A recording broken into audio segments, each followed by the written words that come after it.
to another episode of the Marvel Show with my friend Manu. Wait, he's in the wrong spot. He's supposed to be there, right? Hey, And our friend Sketchcardhive, Fausto. How's it going, my yo, buddy? Hey guys, I'm so happy to be here. Thank you again for having me on.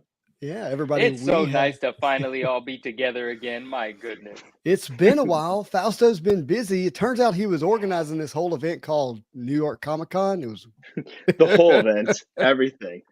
Everyone Yeah. can thank me for New York Comic Con. Thank you, everybody. Well, I'm certainly giving you a lot of thanks. So glad to have you on here because we were there together. This We is going were. to be a bit of a recap show of New York Comic Con, so it'll be fun. Yeah. And yes, we did invite Manu, but you know he's on the West Coast. It's hard to get all the way out east. And yeah, We're guys, gonna I get him was on the next invited. I did feel the love, and I was very happy to see everything that I did. And I'm super excited about whatever we're going to figure out today because there's a lot that I don't know that went on there. Yeah, there's a lot that I Yes, don't yes. know. So although Sketch and I were both there, we only saw each other for like an hour and a half a day. Well, he was running the was CGC awful. booth. We'll get into that in a minute. But yeah, we're both all over the place. Well, let's say hello to some people in the chats. We got Pavle. Is that how you say that? Where's Pavle? Pavel? I want to say Pavel. I want to Pavel. say You know Pavel, what? but I like it. we'll Vivi has wait to done it see if I'm again. correct. Yeah. Or Vivi. Never get What it did right. Vivi do? We'll find Well, out.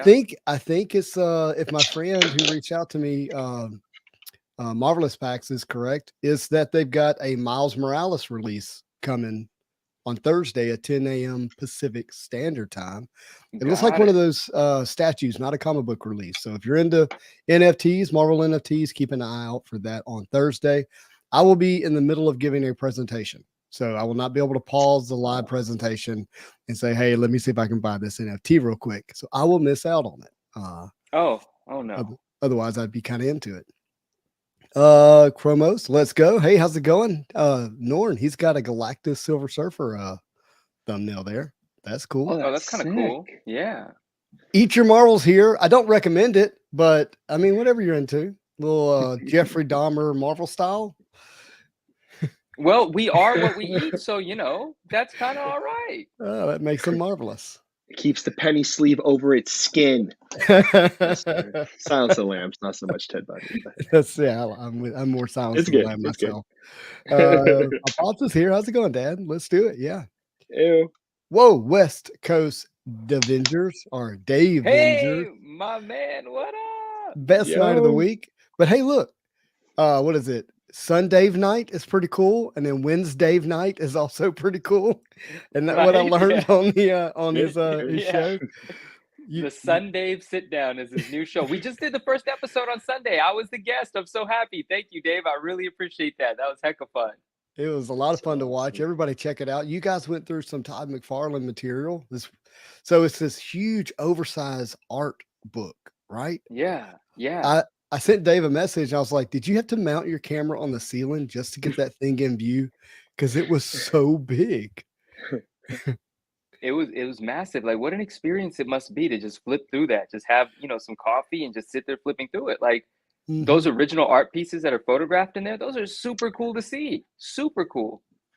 Yeah. That's why Spidey. Okay, you saw the wheels turning, right? I did. That's why Spidey hit me up. He was like, "Do you have the Silver Surfer one?" I was like, "Oh yeah, I got the Silvers." Actually, I saw that in a comp. It's a massive book. Like they are.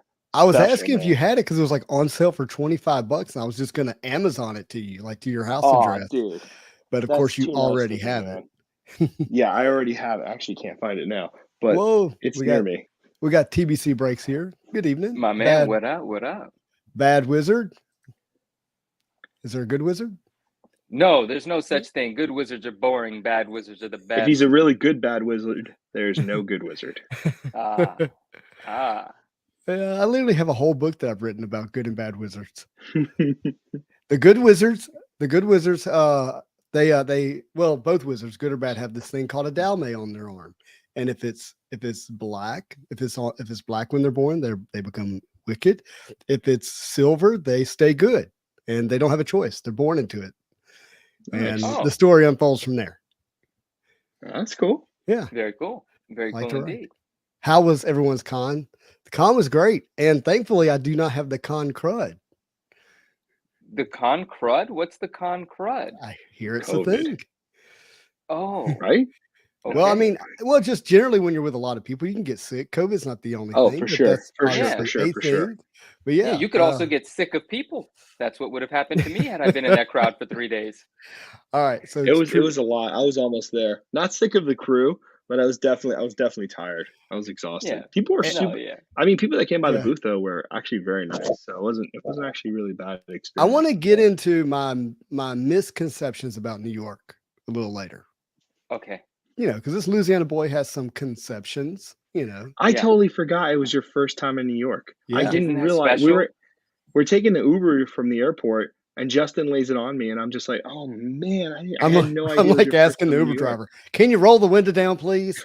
I've never seen this. Don't worry. I want to see it. Yeah, and you want to hear it. You got to hear the city. Yeah, The you gotta city's hear New York. alive. Want to man. hear it. City is I looked alive. at my brother and I said, "Dustin, the honking is their love language." Yeah. So once you interpret it as love, I've never felt more loved in my life. Yeah, there's also a finger that represents love in New York. I saw that and finger that love's all flying over the everywhere. place. I just say, read between the lines.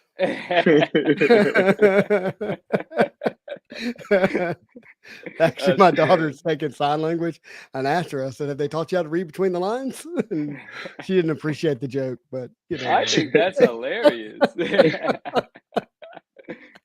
J-Rock in the building. VP Trading, what's up? Constantine, Grindstone, hello everyone. Yeah, all of our friends are here. But yeah, the con was great. It was really good to be there. Oh, wait, we got, hey, black hoodie. Hey, yeah, what does he mean? He said, "Where's your black hoodie? You're wearing it." You know what? He's great at sarcasm. He gets me all the time with this stuff. See, he made you make a fool of yourself. See, I know, that's what he does. He wins. Funny story about this hoodie. It actually came from Steve Aoki. Oh wow. And it said Aoki right here. And I was like, I don't want to wear another man's name on my chest. So I took it to the print shop and I had it printed. I printed over the top of it. Does Steve Aoki know? Like, is he gonna hear that for the first He's time? my friend. He can handle it. That's hilarious, dude. That is so funny. Look, it's yeah, it's got it on the back. It's got Aoki on the back or something. Dude. That's like, funny, man. I was like, that's a nice hoodie. I'll just print Spidey hits over the top of it. That's too good. That is too good. Who else we got in here? Did Steve tell you what I did? Uh-uh. It was actually really funny. I'm going to show it to you guys now. I'll share my screen. But it was actually really funny. I saw, let me get it onto my computer real quick. But I was walking around the con floor, and of course, I see a giant wall of our buddy, Steve Aoki. It's up on a big screen. Big screen. Oh, I can't share my screen here. Damn. Yeah. Oh, no, you can't? Messed up. That's okay. Maybe. Hold on, you got to turn your brightness down. There you go. There you go. Oh, what was he doing up there? What's he doing all on the screen like that? He was he was kind of everywhere. A little bit. Yeah, because they had MetaZoo there. So yeah, he was busy, man. So what was interesting is you had Topps Digital there. You had MetaZoo there. What other card things did they have there? They had Marvel Snap. They had Topps there. Dude, the Marvel Snap display, it had to take up what would normally be 12 booths. And they had a big Tesseract that you walked into. And I didn't do it. I don't know what Marvel Snap is. But I didn't even see that. Yeah. Like I'm looking at all this and I'm going, where's Upper Deck? Where is Upper Deck?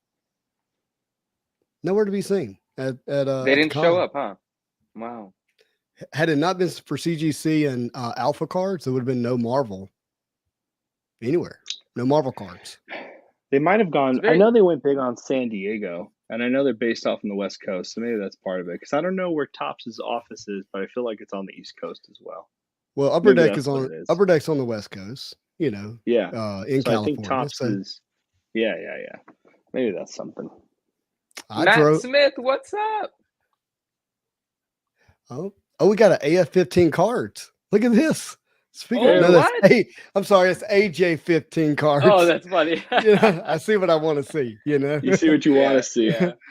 Newer to the channel from Canada, new to Marvel cards, but love the information you guys give and your positive attitude. Well, thank you.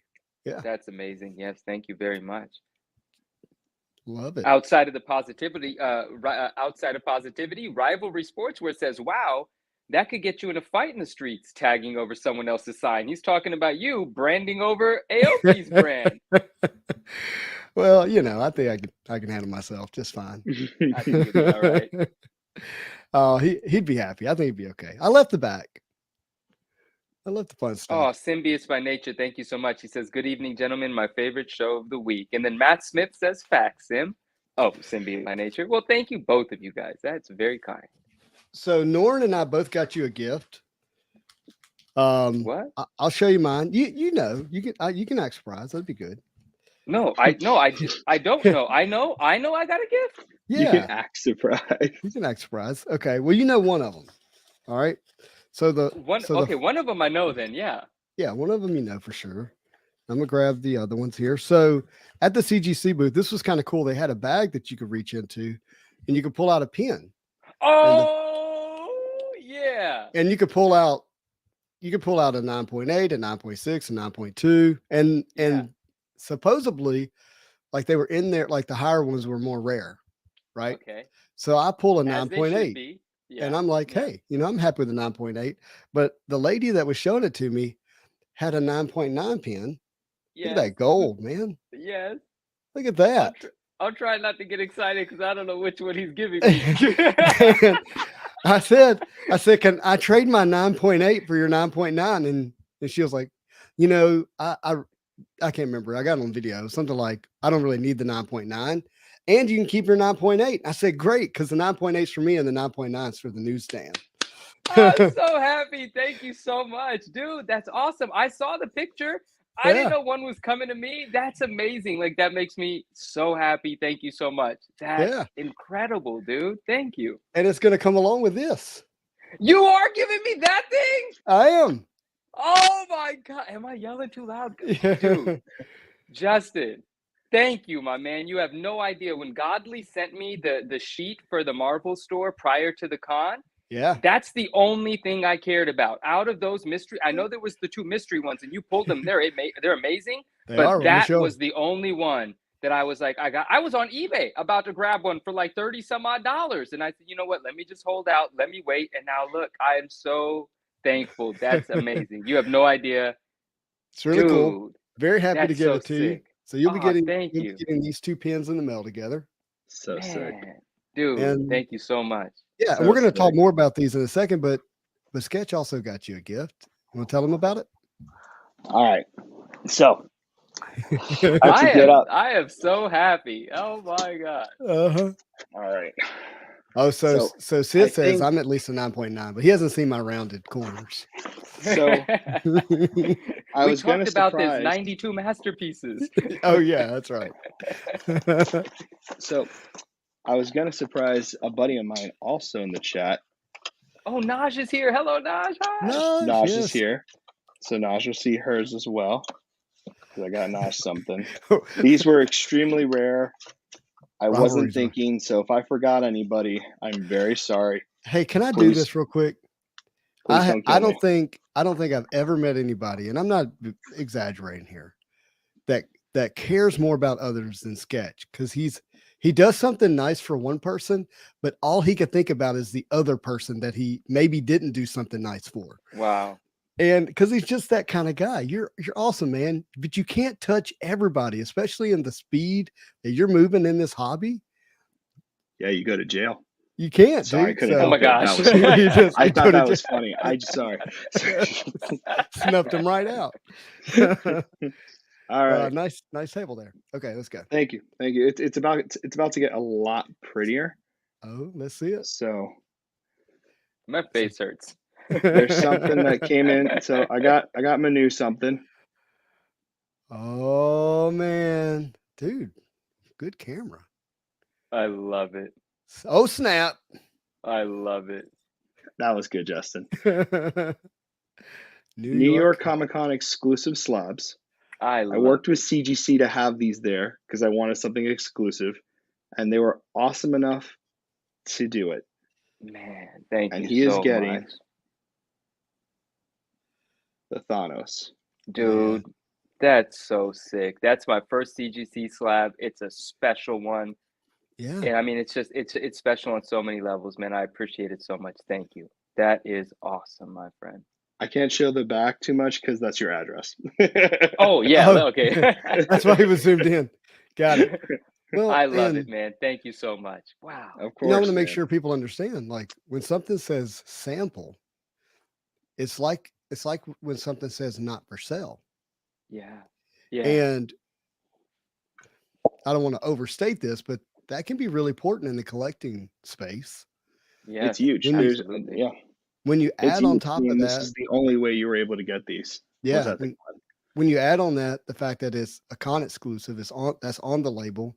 And these are still like really, really early in the grading history of CGC. This is the beginning of the grading history still. Yeah. Yeah. These are basically test slabs in a way. I donated a lot of cards to them to use them for the New York Comic-Con. They used them as test slabs, and to put them on the back, they put New York Comic-Con exclusive. So it's pretty cool. It's pretty cool. That's amazing. It's really nice that you made that happen, man. It's really It was nice that they made it happen. They did a lot of work, and they were really fun. It was really cool to have all like the card collectors there thumbing through slabs. Yeah. When do you ever get to thumb through Marvel cards at a New York Comic-Con? I mean, like, just in serious, like there were 2 places where there were cards, and that was like the only place tangible cards could be like given out and had. And the pins were there, which was crazy. And a good friend of us, Jose Caballero, helped us have some of the original art there. So the original black suit Spider-Man art was there at the con too. Yeah. And then the pin was there coincidentally. It was so stupid perfect. It was crazy. And the artist was there. Yeah. Joe Rubenstein on top. Joe Rubenstein was there. Yes. Wow. Which is crazy. It was crazy. There's a crazy coincidence. Really, man, that original art, like the four framed pieces, that was special to see, man. And then he had the matching cards signed, and that was my first time getting to see the qualified label, right? Because the signatures were pre-existing on the cards, not pack full. Obviously, he knows they're authentic. We know they're authentic, and that was the first time I got to see the CGC qualified green label on the card. It's funny. It's just like, I remember interviewing for this stuff, and one of my biggest pet peeves, I was just like, Marvel, and this is a great thing. It's not a bad thing for the hobby, but a lot of Marvel cards are con-signed cards, like convention-signed cards. You know what I mean? Because it's a great thing to bring to the convention. It's small. It has the original artwork, and it's really cool to get people to sign it. However, there's not enough knowledge out there on the Marvel card hobby-wise for people not to know if that's like pack pulled, authentic, whatever. West Coast Dave from the New Watch Marvel. I'm gonna have to scroll back to see what the comment was. There are a couple comments that I'm gonna address in a second. It's this one. That Thanos slab is inevitable. I mean, I could put 2 and 2 together. I get it. You know. Poor Manu. Never gonna get. Always gonna get shit for that. Poor guy. I'm like, this is literally the Marvel show. It literally is. I know. I joined the program for an education. You know. Norrin is a professor. You know, and I am a student. You're a student. And the roles are fitting. Naj, it does feel like my birthday. You guys make sure it always feels like my birthday, and I really appreciate it. Thank you. I got Naj's here too. Yeah, while you're pulling that up, Ryan says, I sold the original art, the Havoc and the 90MU quad to him. My biggest regret. Ryan, I hope you're ready. Because I haven't gotten a chance to message you yet. And I saved this for you. Because I knew that was your original art, Jose had mentioned it, and I want you to see what I snagged for you. This is a big deal. Are you flipping the camera again? Okay, I was like, what are we doing? Sorry, yeah. No. It's a weird setup I got, guys, but it's the best way I can have I'm digging clarity.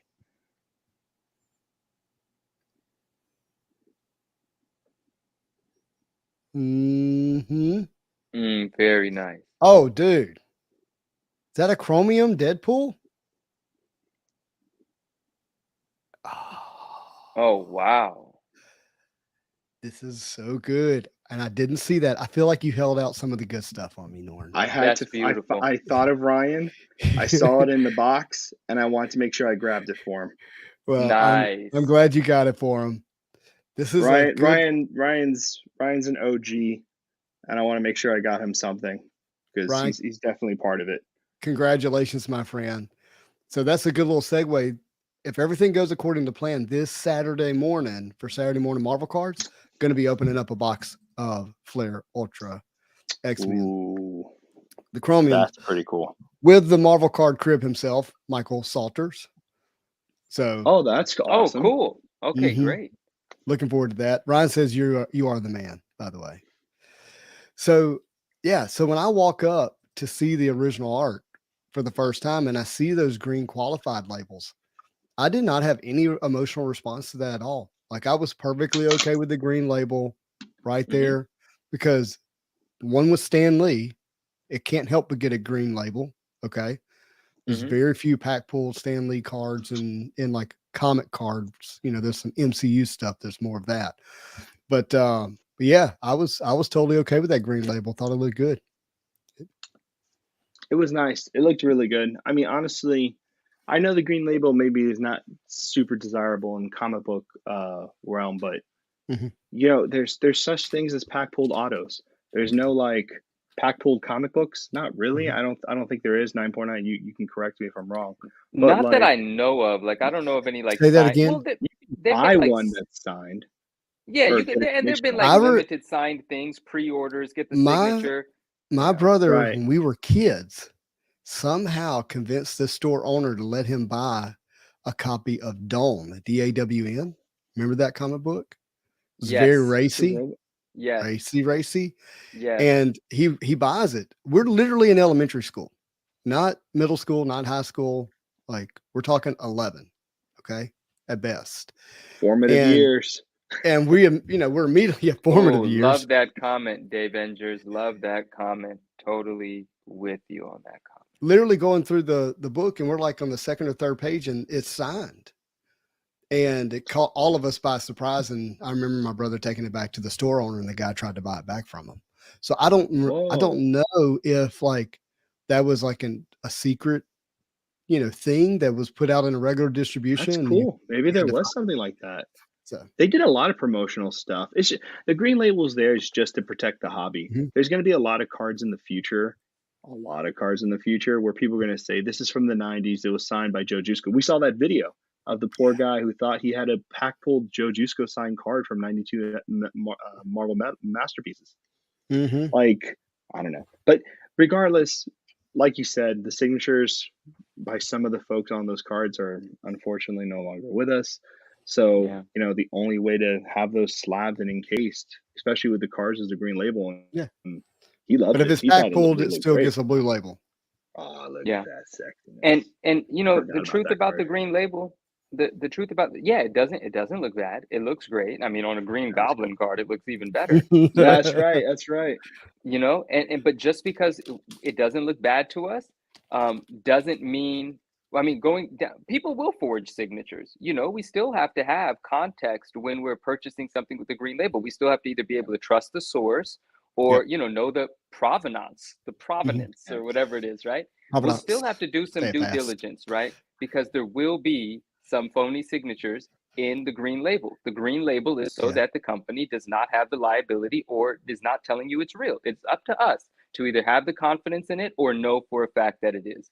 But it doesn't look bad. That is for sure. And for me, context, like I'm looking at the original art and I know the person owns the cards. So the label is not what spoke to me. It's the setting that it was in, and so this is not me trying to say green labels are good. No, you should value a blue label and a yellow label when it comes to signatures more than a green label. 100%. And I actually got a book remarked by Mike Mayhew while I was there of Grogu. It's the Mando like touching and Lauren, you saw that too. we lost a little bit of you, buddy. Oh, did? How'd that happen? You're back. You're back. You're back. Okay. You're back. You're good. Well, it's the cover. It's the New York Comic Con exclusive where Mando is mimicking part of the trailer, the preview, but it doesn't show Grogu's face. So I thought, well, I'll get a remark and I'll have him put Grogu's face on it. And he was very nice. Really enjoyed talking to him. Super sweet guy. And long story short, he was going to have it ready on Friday, and he wasn't able to. That happened to a lot of artists. Got it ready on Saturday, but when Saturday came, the witnesses were like spread thin throughout the whole con, like trying to witness everything. So there wasn't a CGC representative at the booth that he was at, and I didn't have time to go hunt one down and then bring them back and have them watch him hand me the book, which is what has to happen and fill out a form, if I remember correctly. And so I now have the book at home. It's not witnessed, and I'll just keep it now instead of grading it. Yeah. Those guys were definitely one thing. Mm-hmm. It was there's a lot of stuff that was going down actually. One thing that I was really impressed by, though, is the way that, not counting you, obviously, Sketch, you love Marvel cards, and it's obvious. But you had a ton of CGC representatives there. Dude, they were super passionate. They're psyched. They're really psyched. I was really surprised. Like when I started working there, I was really surprised. They're like, oh yeah, I've been wanting Marvel cards in CGC for a while. So it's definitely, hey, Swami. It was definitely kind of like a crazy thing to realize. Like you saw everyone, like I made sure that also they got, because they worked the booth really hard, and that was those days are crazy. So they also got some of the cards as well. So it was cool to see them. And I think you were there with me, Spidey, where you could see them thumbing through and they're like, oh man, I love this art. I love this card. I remember this card. And that's how a lot of people were when they passed by the original art. Like there were always a crowd. So they were really telling me how much they love Marvel cards. Yeah. And I'm not going to say their names because they didn't give me permission to. Yeah, I don't want to embarrass them either. Yeah. Like these individuals, like, yes, Marvel cards. And I think some of it could be, we look at comic books so much that eventually it might feel a little benign, like it doesn't have the same effect, especially when you're handling all the big books all the time, kind of thing. And so I think part of it is that they were getting to see something different and appreciate something different. But when I was showing them the comic cuts, because I had the 16 panel achievement, had the AF-15 with me, like I was really thrilled at their response and how they wanted to be close to the cards. I wanted to take pictures with them, and ultimately they took them from me and they took them back to CGC and they're going to be graded now, and I'm very excited about all that. But I was really pleased at their excitement of Marvel cards. That's really good to hear. Yeah, it was fun. It was really cool. I was really, they really let us have the run of the table actually.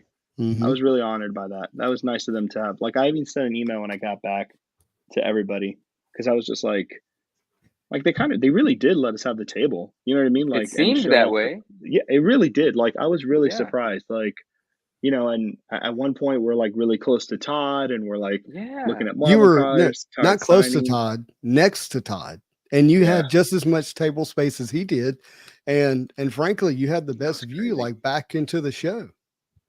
It was really crazy to be that close. And then I met this really awesome collector. Hopefully I'm not segueing too far. Sarasota's here. Sarasota. Hey. What's up, buddy? Sarasota's the man. This is funny. Just curious if you three guys are all character collectors, or you collect sets as well. Who started? You know what? I'm interested, Manu. Like, how has it been going with you collecting Marvel cards? Like, you're posting fire, and you learn fast, you sneaky devil, because you've been posting some crazy good stuff. But like, how are you feeling now that you're like in it? Are you leaning closer to one or the other? Are you collecting just what you like? No, it's basically, I mean, I think on the surface it looks like I've gotten more into cards than before, but it's not any more than it ever has been. It's always kind of been this way for me, because in the 90s I was pretty much 50-50. you know? And so it was always cards and comics for me. And what resonates with me on a visual level is still exactly the same as it was in the 90s, right? And in terms of cards now, I think what's changed is not how passionate I am about them or how enthusiastic I am about them. It's the availability now, since the audience is growing. So I have an opportunity to grab PSA 10s for affordable prices rather than ripping boxes and grading them myself. That slows down the amount of PSA 10s that would enter my collection. And right now, I have nothing hindering me. If you have the capital and you find the right price, well, you just purchase it. And so that has changed, because 2.5 years ago, that wasn't a possibility. I couldn't complete a 94 Fleer, 9 page of Yeah. my favorite PSA 10s if I wanted to. Where would I get them from? I would have to grade them myself. So who knows who has them? But now they're popping up. And since they're popping up, well, I'm taking advantage of that. So it seems like there's more activity, but that doesn't mean anything internally has shifted. I've always been just as excited, but now the rest of the world is excited, so I get to participate more. And then another thing that's changed is when I started my page, obviously the page started as a comic book focus, right? But the characters, the artistry, the energy, the sort of thing that I love, it can be on the cover of a comic or on a card. But since I had started in comic books and that was just a wider spread sort of trade, if you will, that there was more of that content. And the friends that I had were more actively engaged in comic book communication, because people were still sort of like on the outside of cards, not yet remembering how much they loved them from the 90s, and also not yet aware of all of the new cards that were coming out. So as the community started to embrace it more, I started to share it more. So so yeah, it does appear like there's more cards, more cards running through my veins, but that's actually not the case. It's always been on No, 100. I've always been cards on 100. I remember the second episode or third episode where I was on with you guys. You brought out your binders from when you were a kid, and you had all the Yeah, cards right. there. So no, I Yeah. remember all. What I meant was that I kept seeing the tens, and I was like, "Oh, he's Oh like yeah. That's what I mean. Like I kept seeing your post, and like I got this 10, and I'm like, damn, he is like made sure to go back, figure out which ones Yes. he likes, and he wants to get the best examples, because that's what I've had to do with Surfer. You know what I mean? Yeah. Like And I'm like absolutely. doing that with Surfer now because the PSAs or CGC or Uh, whatever spots are cheap. So I've been like Yeah. picking them up. You know what I The, mean? yeah. absolutely. And what Queva's put there is the hashtag from my bio in my You Instagram. put So I Yeah. really together. appreciate that, right? The And so hashtag no, pretty and particular. yeah, and so Norin, yeah, you're absolutely right. In terms of the tens, that yeah, any card that I've had as a child that I don't feel like spending my time or energy gambling with the grade on if I'm not sure, I am just gonna buy it. I want all of my favorites in tens. And every time I show one of a card, I sometimes have two or three of them. I am actually picking up duplicates of my same. Like literally, I feel like a dope image from 94 Fleer, a set that there's a lot of, but if the PSA 10 is $90, $100, dude, I'm buying it. And if it goes That's what lower, I'm buying it again. It just you is have what it no is. Because idea. I've been doing the same thing, man. It's the only way. I mean, it doesn't make sense. Like it costs so much to ship, to send in, and then the yeah, waiting. yeah, And they're sitting on there, and people are grading in bulk. I mean, you said it beautifully. People are grading these cards finally, so they're hmm, actually out there to be grabbed up. Like yeah, we were yeah. talking to John from Hawaii, our buddy Wolverine, the Wolverine collector, and like he was the first one to grade any of this stuff, man.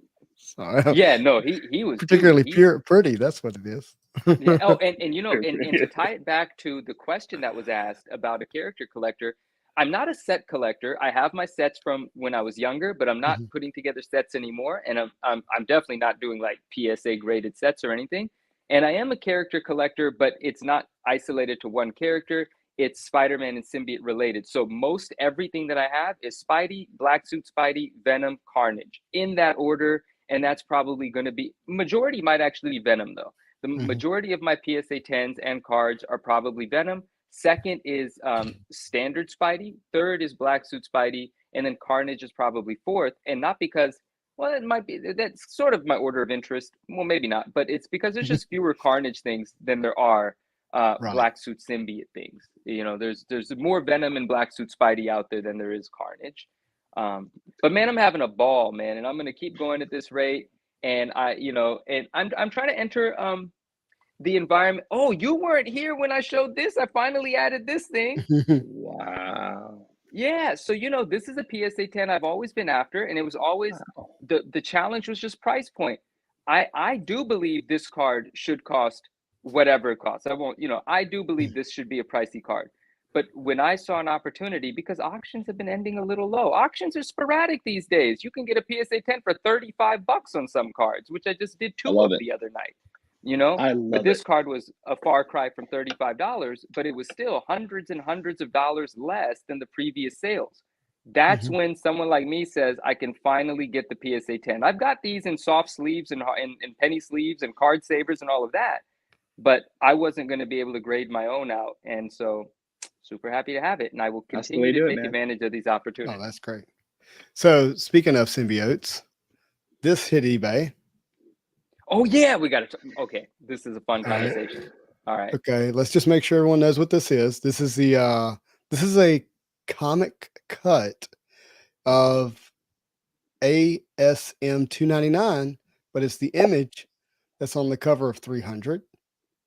And obviously, as the person who has the Spider-Man Metal comic cut achievement of ASM 300 that has this image on it, this was something that I was looking at. And while we're at Comic-Con, my friends there say, hey, did you see the comic cut that hit eBay? Blah, blah, blah. It's $1,400 or whatever it was. Yeah, let's see. Yeah, I'm pretty sure it was $1,295, It was $1,295. something like that. $1,300, $1,299. 13. Yeah. Yeah, $1,299. Here's the original listing, $1,299. And I was in New York. New York's expensive. I didn't want to spend $1,299 while I was there. Let's just be real. And I was also very confused by this cut. And I was confused because I'd never recalled seeing that image in a comic cut panel. Mm-hmm. So I actually had it, like, just to like tell you the story. Like, as soon as I see it, I go through that emotional FOMO thing. And I actually walked over to the side, put it in my cart, and hit buy through PayPal, and then got into PayPal and canceled. Yeah, yeah. And I was like, it didn't have a make offer, just buy it now or that's it. And I was like, man, I'm in the middle of Comic-Con. I'm like, I got all these things already swirling around in my head, things that I'm doing, and I just need to take a break. I need a pause here. I don't want to miss out on it, but let me think this through. So I start messaging the guy at some point in time to see if I could connect with him either off of eBay and or get a better price, one or the other, since there wasn't a make offer. And I didn't get a response. And so last night, I finally, did I get it? Yeah, I got a response last night. I'm trying to keep it all straight in my head. And the person actually watches the channel. So if you're out there, hello. Yeah, and, hey, what's up? Yeah, he is like, oh, I know who you are, blah, blah, blah. But they didn't have Instagram. And so I'm in the middle of having this conversation, and I reach out to Manu because I didn't really want to buy this just because it had the image, because I could not find it in the comic book. I got on Marvel Unlimited and started going through all the panels. I went through 97. I went through 98, 298, 299, 300, 301, and I could not find this cut anywhere.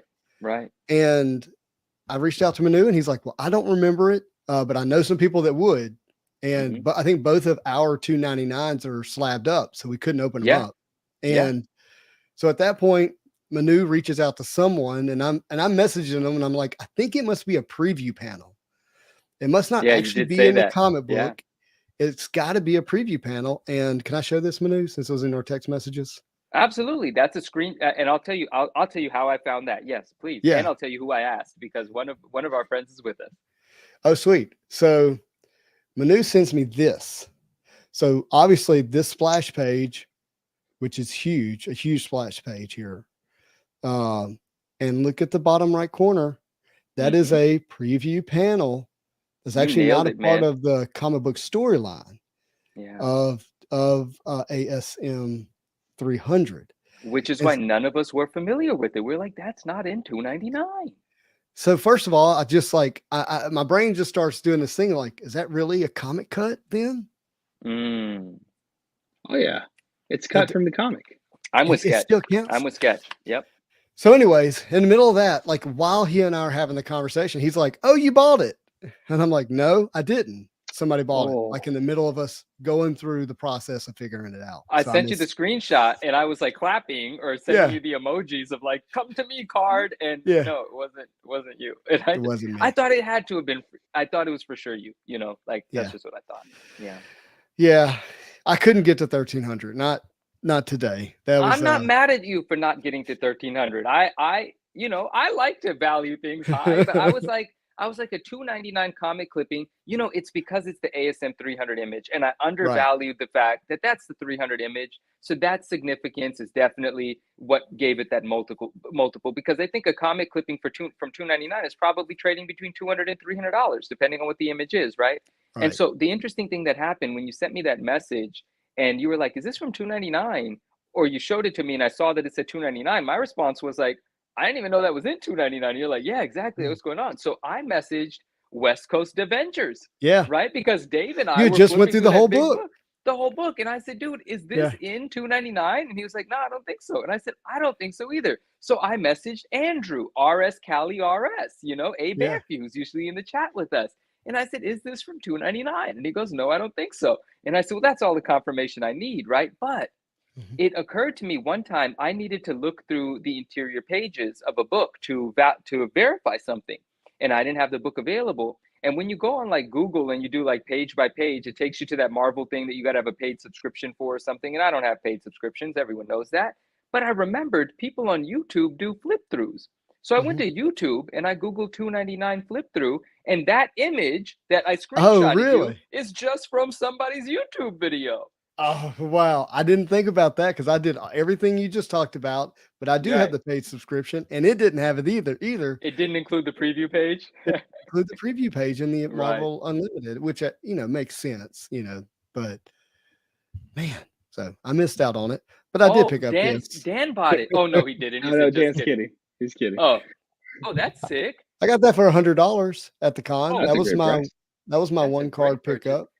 Naj says, and no one asked me to check the omnibus for you. No, Naj, we were just moving quickly. We were shooting out text messages, and then we just decided, oh no, this is a mistake. That's what we kind of concluded. We were like, this is an upper deck error of sorts. And then Justin goes, well, I don't know if that makes it more special or not.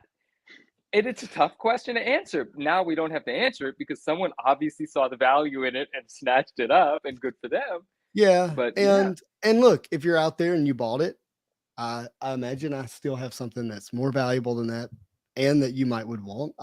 I'd be open to trading for it. I just couldn't shell out $1,300. I'm going back to New York and Thanksgiving, so literally every dollar I have from now until then goes to my girls for the New York trip. Back in New York in just a couple of for Ashlyn's birthday. Yep. Oh, okay. Yep. We'll be there for 4 days, and it won't, you know, it'll be 4 of us and 3 females in New York, so it's going to be expensive. Yeah, it's gonna be pricey. but back to that sweating. Yeah. I won't live on one slice of pizza a day like I did while I was in New York. So is that what you're doing? Virtually, yes.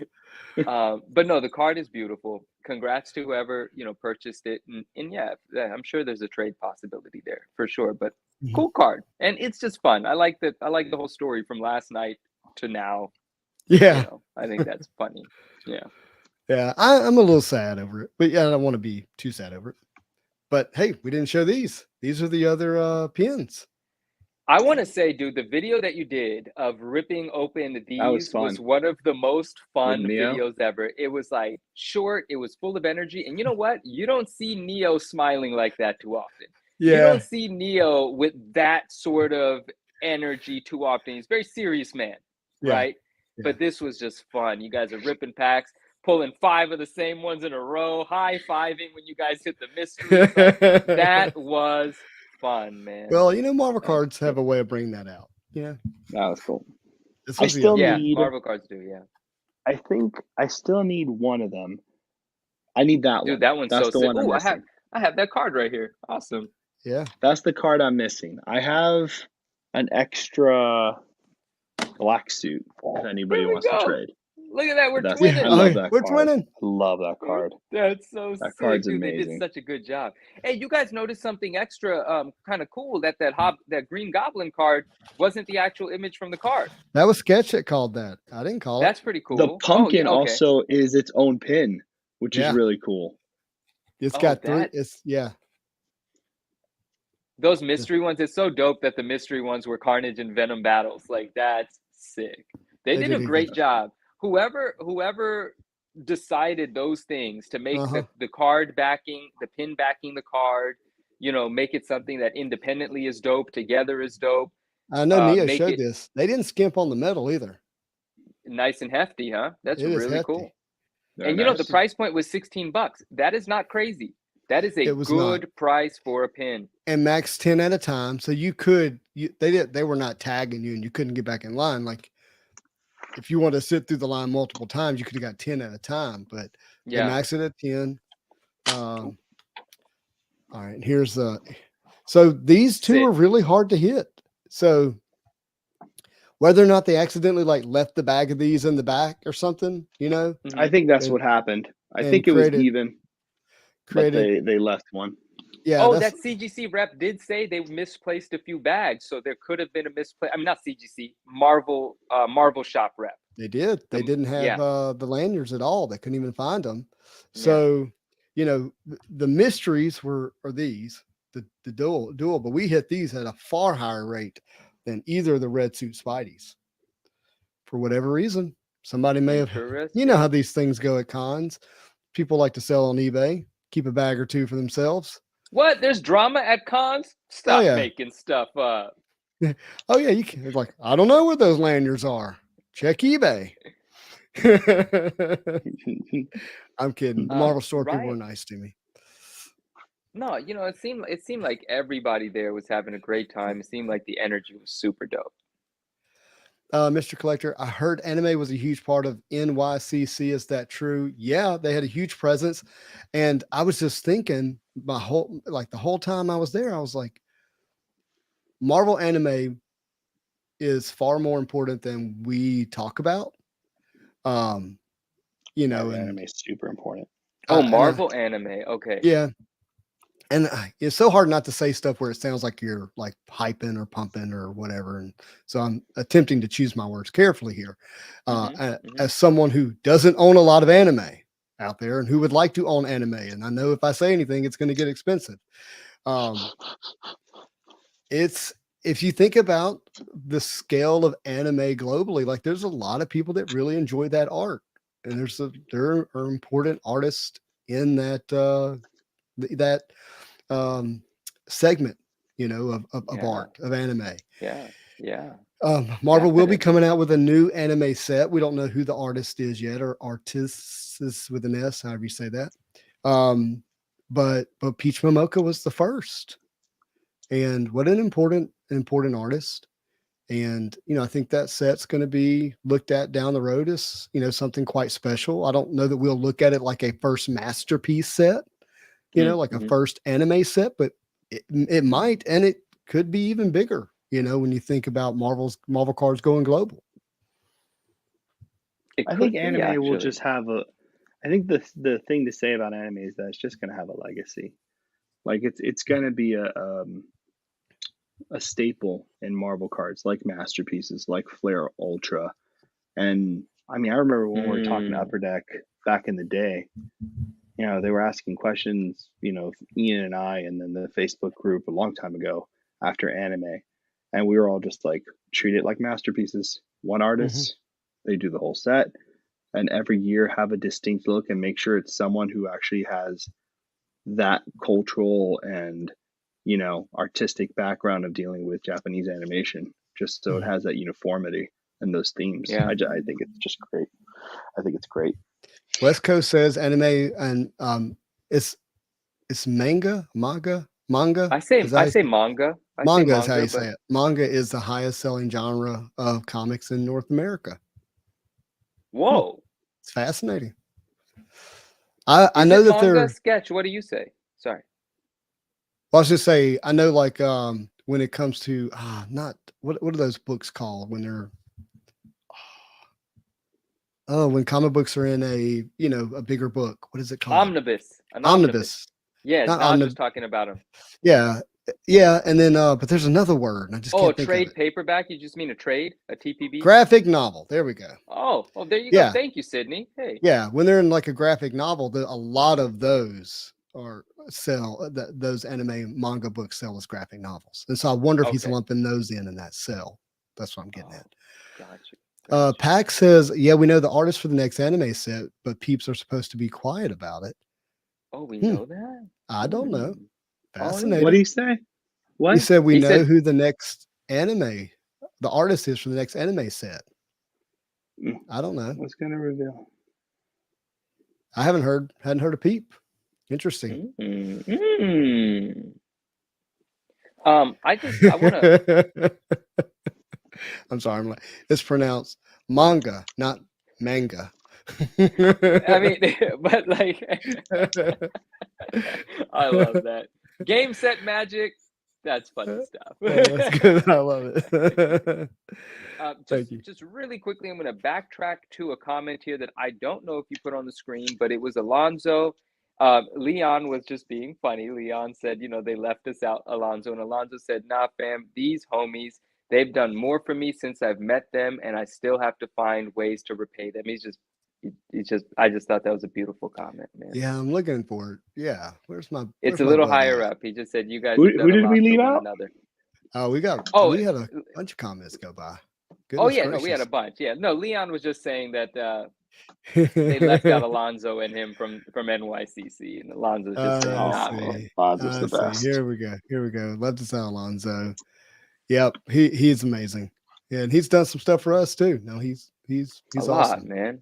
A lot. And I think he's on Whatnot now, by the way. Alonzo, put your Whatnot channel out here. Yeah, isn't he? Yeah, he got a huge PSA submission back, and I think that's on that's going to be all on Whatnot. I think, yeah. Oh wow. Oh, Naj called you out. She said Manu has sets on sets from his childhood. I'm surprised Norin says Manu is new to cards. Norin, it's so funny because I think I had been making Marvel card content. Yeah, they've been making Marvel card content for like 7 or 8 months, and I pulled out one of my binder sets, and one of my buddies reached out to me. He's like, "Oh, you collect sets? You really should start posting those more in your videos so people will respect you." What? Really? I think you might have meant. That's funny. That's what I need to do. Oh, I know how to get Sketch's respect now. I gotta pull the binders out. That they didn't know you were really a true Marvel card collector. That's funny. Hey, but you know what? If I learned anything about while being at the show, is that there are so many people that collected Marvel cards as kids. Mm-hmm. So many, I can't tell you how many people walked by that booth having memories of having Marvel cards. In my head, everyone's a Marvel card collector, man. And if not, and you like them late, it doesn't matter. No one has to prove their street cred for a freaking hobby. Like, people need to calm down. And it's fascinating because of those people, because Sketch, you and I are probably catching some of the same conversations or similar conversations. They're almost all the same. I used to, and then all of a sudden I didn't. Like, it just went away. But they remember it, and they have this thought of, oh yeah, I think they're still in that box, or they're still in that binder, they're still in that room. Like they even know kind of where they last saw them at, but they just been, I like the word dormant. They're there, but they just been dormant this whole time. And people are having it awaken. Like, I had a call right before the show where this new person here in my hometown is like, he just all of a sudden just went, I want Marvel cards. Like, I want to know where I can find them and buy them and have them and open them and enjoy them. And I'm like, here's a link to David Adams and good luck. Right. There's not a lot of places to get them, but you were going to say something. Yeah, it's a funny thing. I'm going to say it in a second. And Derek, my friend Derek, hello, Derek. Thank you so much. He left a nice comment here, and he also messaged me this, and I posted it on my story. And he said, my first NYCC was awesome. He was there. And he said he flew in from Dallas and picked up a Wizard 1 with Manu in mind. Super fun. And let me tell you, man, like that was so cool. He sent me a picture as well of when he was holding his Wizard 1. Like, that makes me feel so amazing. That makes me feel like I'm there with you guys. Like, you guys are my friends and we do communicate, but we're not always in the same room together. But stuff like that, I don't think anyone realizes what that does for me or how that energizes me. Like, I'm not going to forget that ever. It's going to be 15 years from now and be like, remember that one day that my friend sent me the picture and said he was thinking of me when he found the wizard? Dude, that's so special to me. So thank you again. And then to the funny comment about cards, and this is no offense to anyone, and anytime anyone says it to me, we end up laughing about it afterwards, is one of the most repeated comments, and something that's always worth a chuckle every single time, is related to what you said, that almost everyone used to collect Marvel cards when they were younger, right? And everyone remembers them, but not everyone has been in or a part of the conversation until now, or they're just hearing about them again because popularity is increasing. They're being taken seriously again, and there's always that comment that comes in regularly where people are like, well, should I grade? And then you say, well, this is a very nuanced discussion. Let's take it one thing at a time. What do you know about grading, so on and so forth. And then everyone always says, dude, all my cards are perfect. I pulled them out of a pack and they went straight to a binder and they've been there for 30 years. And everyone says the same thing. It's like, all right, man, well then start grading and we'll see how perfect those cards are. Because there's really no way to learn until you start getting those 8s back, Yeah. And then you're like, these aren't perfect. Yeah, I had a few people, unfortunately. I handed out samples to this father and son, and the kid was so cute. He was like, I kept them all in a binder. My dad and I opened them together. They're perfect. And I looked at it, I was like, they are perfect. You keep them for you. Okay? You don't let anybody ruin that dream for you. Dude, that was perfect. They are perfect. They are. You're right. It doesn't, and it's funny because I've never graded anything until... God, just last year, I think. Was your PMG your first card that you graded? Yeah, the blue one. The blue one. That was the first card I ever went out of my way. First graded card. Wow. Yeah, I have beautiful blue. I have the highest pop 9, nothing higher for blue surfer. Oh man. Yeah, so like no 10, just the 9, I think still. But I mean that's going to change eventually. But what was nice, so I did it. Oh, God, even before PMGs were getting big, I thought green. I thought I would never get the green. So I was like, well, I'll just get the best blue. And someone posted a blue. And I was like, I'll just buy their blue and then sell my blue. I forgot. Did Aoki get it? I forgot who got the blue surfer that I had. It was to help somebody. I just remember when you bought the green, you would say stuff like, if you want to see what I paid for it, you can search eBay. Because you have paid a lot. Stupid. Yeah, I still think it was stupid to pay that much for that card. What was it, $2,500?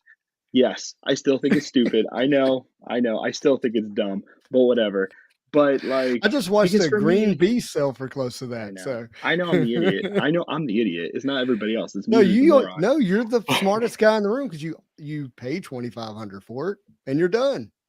I search. It's weird, and people know this who's here, like you guys and everybody else who's been hunting for a while. Once you get past the 5-year mark of looking for something, you don't argue. Like you just, you know what I mean? Just especially if you see it. Yeah. Like, and I had to like sell tons of stuff. It was a lot of work to build that back up again. But like, yeah, I mean, it was 6 years, man, like painfully 6 years. But yeah. Wait, Manu. So I just realized something. Yeah. And someone texted me just now. Yeah. From CGC. And they told me they had something there.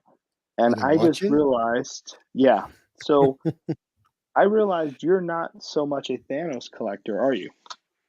No, I'm not. No. You're a Venom collector. Oh my gosh. What is happening right now? Dude. The big screen. No, you'll see it. I can't show it. You'll see what happens.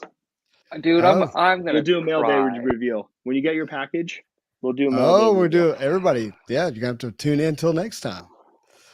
Man, I didn't realize that. I didn't realize you like Black Suit Spider and Venom. So I emailed somebody and they emailed me back. So we'll see. Dude, we'll see what happens. I don't have words. Norin, man, I'm just we'll see what happens. I didn't realize that.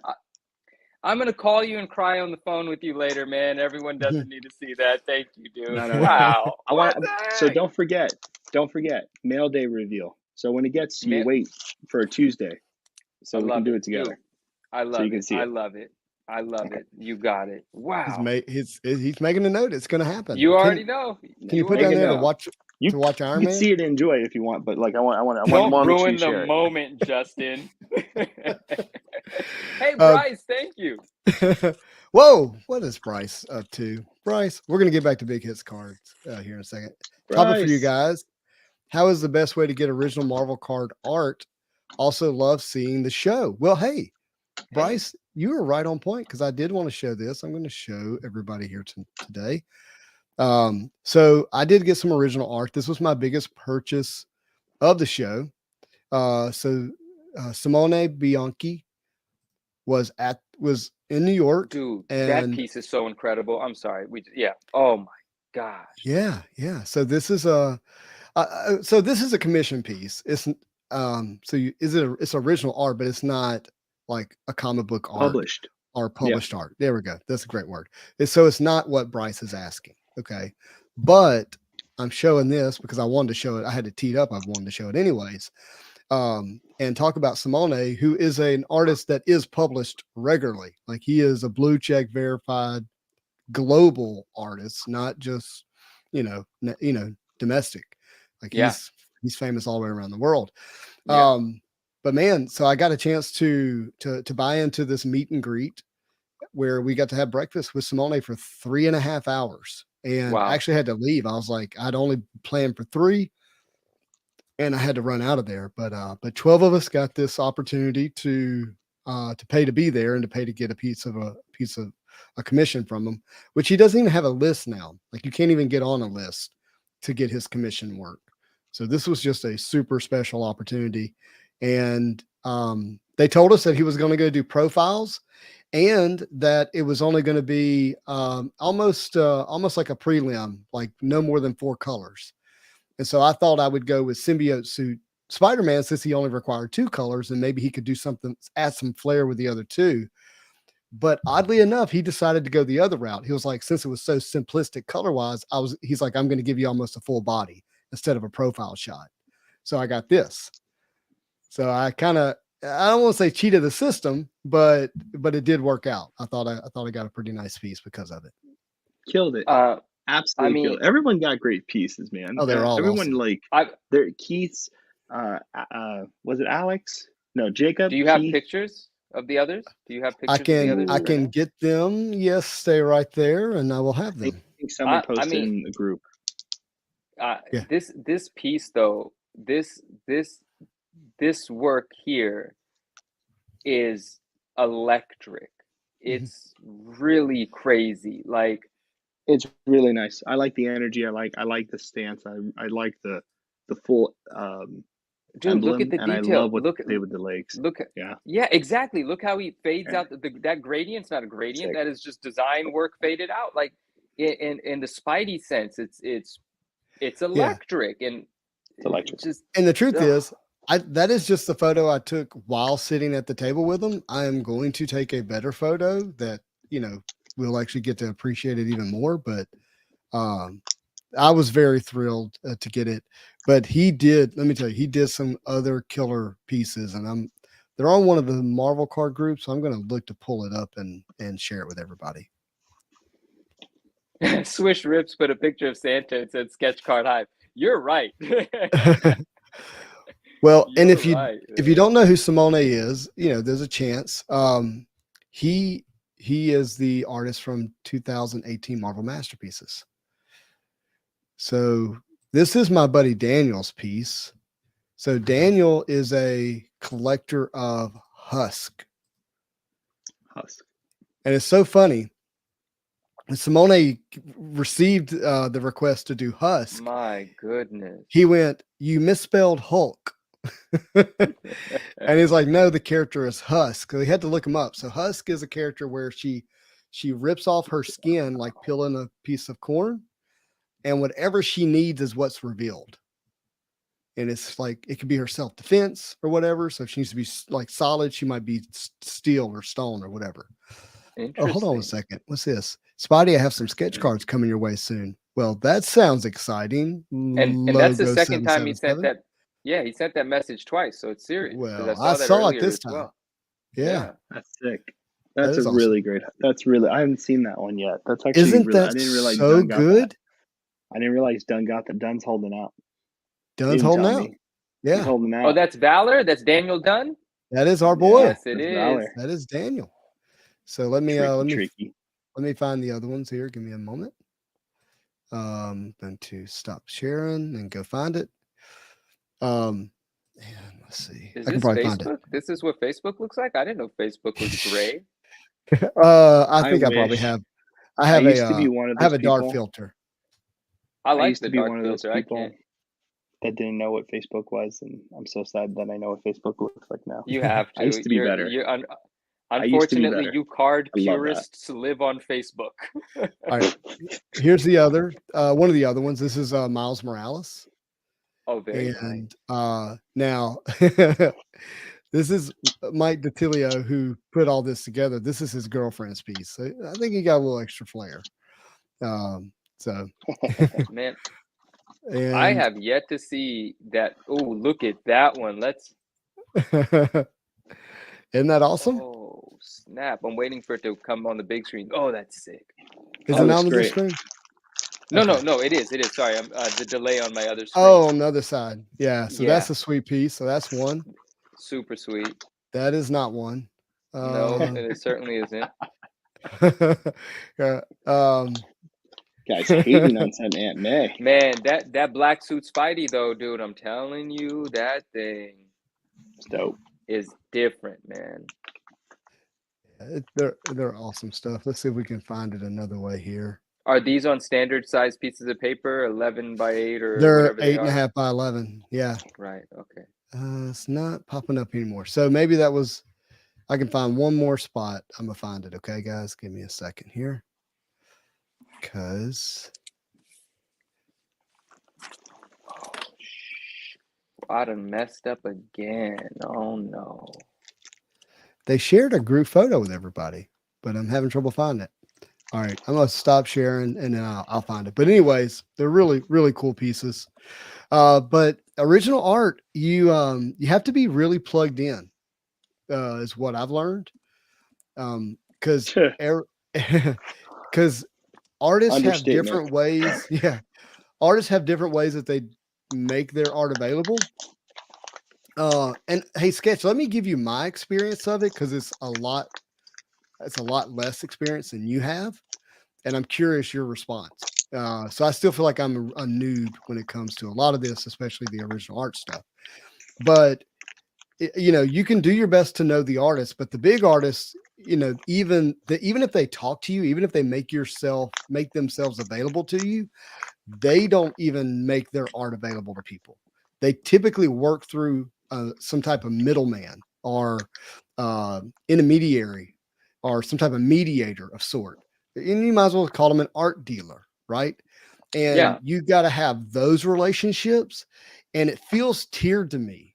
Okay, here's the tiers. Tier 1 is they're always buying, regardless of price. Like they can count on the fact that this person collects this artist and that as long as they have first dibs, they're paying and they get first dibs. Then it seems like tier 2 is, do you have a relationship with the intermediary or the middleman or the art dealer? If you have that relationship, at worst, you'll have information on when and where to get it first, but you might actually have first dibs on selecting pieces. And then like third tier might be, well, they're going to put it up on this site and it's kind of first come, first serve, or you have to keep an eye on eBay. They're going to post it. You might have a chance to bid on it, and that kind of stuff. But it feels tiered to me in that way. Does that sound right at all, Sketch? Absolutely does. Okay. Yeah, I mean, those are just the different ways that they. I mean, it's. I mean, the other way is finding it from a collector who had it already. Mm-hmm. Yeah, and those are those older pieces. Like my favorite piece. Well, that's not true. I really love them all. The original art stuff is just the cherry. Like, it's so stupid hard to get that if you even have one thing, or even like the Simone Bianchi thing that you have, Spidey, like that in itself is already top of the line. You know what I mean? Like, that's how Well, hard and for me, stupid it is to that get. had to be inside of a group, which is not. I mean, that as exclusive that is, yeah, right. That you got Anna had to be in there. It was a 4-hour window. It sold out. Yep. And so, I feel very fortunate to even have that opportunity. Yeah, definitely. And to have something so amazing done. Like, I mean, it was going to be amazing regardless, but there are degrees of amazing, and that one is breathtaking. What is Bad Wizard's actual name? Is that Chris? Oh, I don't know. I think it's Chris Cowett. Is that sure. Chris? Hey, Chris. Met Chris. Oh, no. Because he says he has original art from Simone. Then maybe it's Chris. All right, there's a few people that have some really nice pieces. I'm mailing out everyone's slabs. I don't mean to be rude. I'm just writing things. No, you're doing. You're making good use of the time. Speaking of original art, that original artwork for Batman 423, the Todd McFarlane piece, came to the con. The gentleman that owns the piece brought it to show it to Todd, and not only that, Nora and Fausto was there with the piece, with the gentleman, with Todd. They got to soak up that energy and be there with it. That is remarkable, dude. So let me show you a picture of the guy. Yeah, do that. Because I want to know, is he the person that bought it in 2012 from Heritage? I want to know if it traded hands after, or if he's the Heritage buyer from 2012. I think he's the Heritage buyer. Congrats to him. Wow, dude. I know. So what did it sell for in 2012? I'm curious. $72,000, and it would sell for easily, I think, over $1 million today. Right. Oh man, the picture's not coming up, Manu. Do you have it on your phone? Who else did I show it to? The picture of you with him. It is, but I can't get it on my phone because I'm technically. You're technically.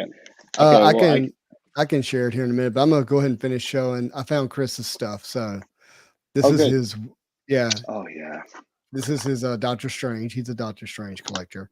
Wait, this is interesting what the screen is doing right now. I've never seen that happen. What happened? Oh, it's hold on. Yeah, no, that's cool. Yeah. No, I know what it is. It's because I had someone big. I want to fix it because I want people to really see it well. There we go. So he's a Doctor Strange collector, so he got that one. Dope. Also got a Dark Phoenix. Oh, very nice. Yeah, I love it. Love it. Dark Phoenix is probably my favorite card in the set of 2018. But Chris was clever. I think he had someone else buy a spot too, so he got two pieces. I'm not sure exactly what he did, but he's your little guy. He's about to have breakfast there all by himself with Simone. Right. And so he got one too. What was his? Let's see. Did he post it? Nope, he didn't. But anyways, it was great stuff. A lot of fun.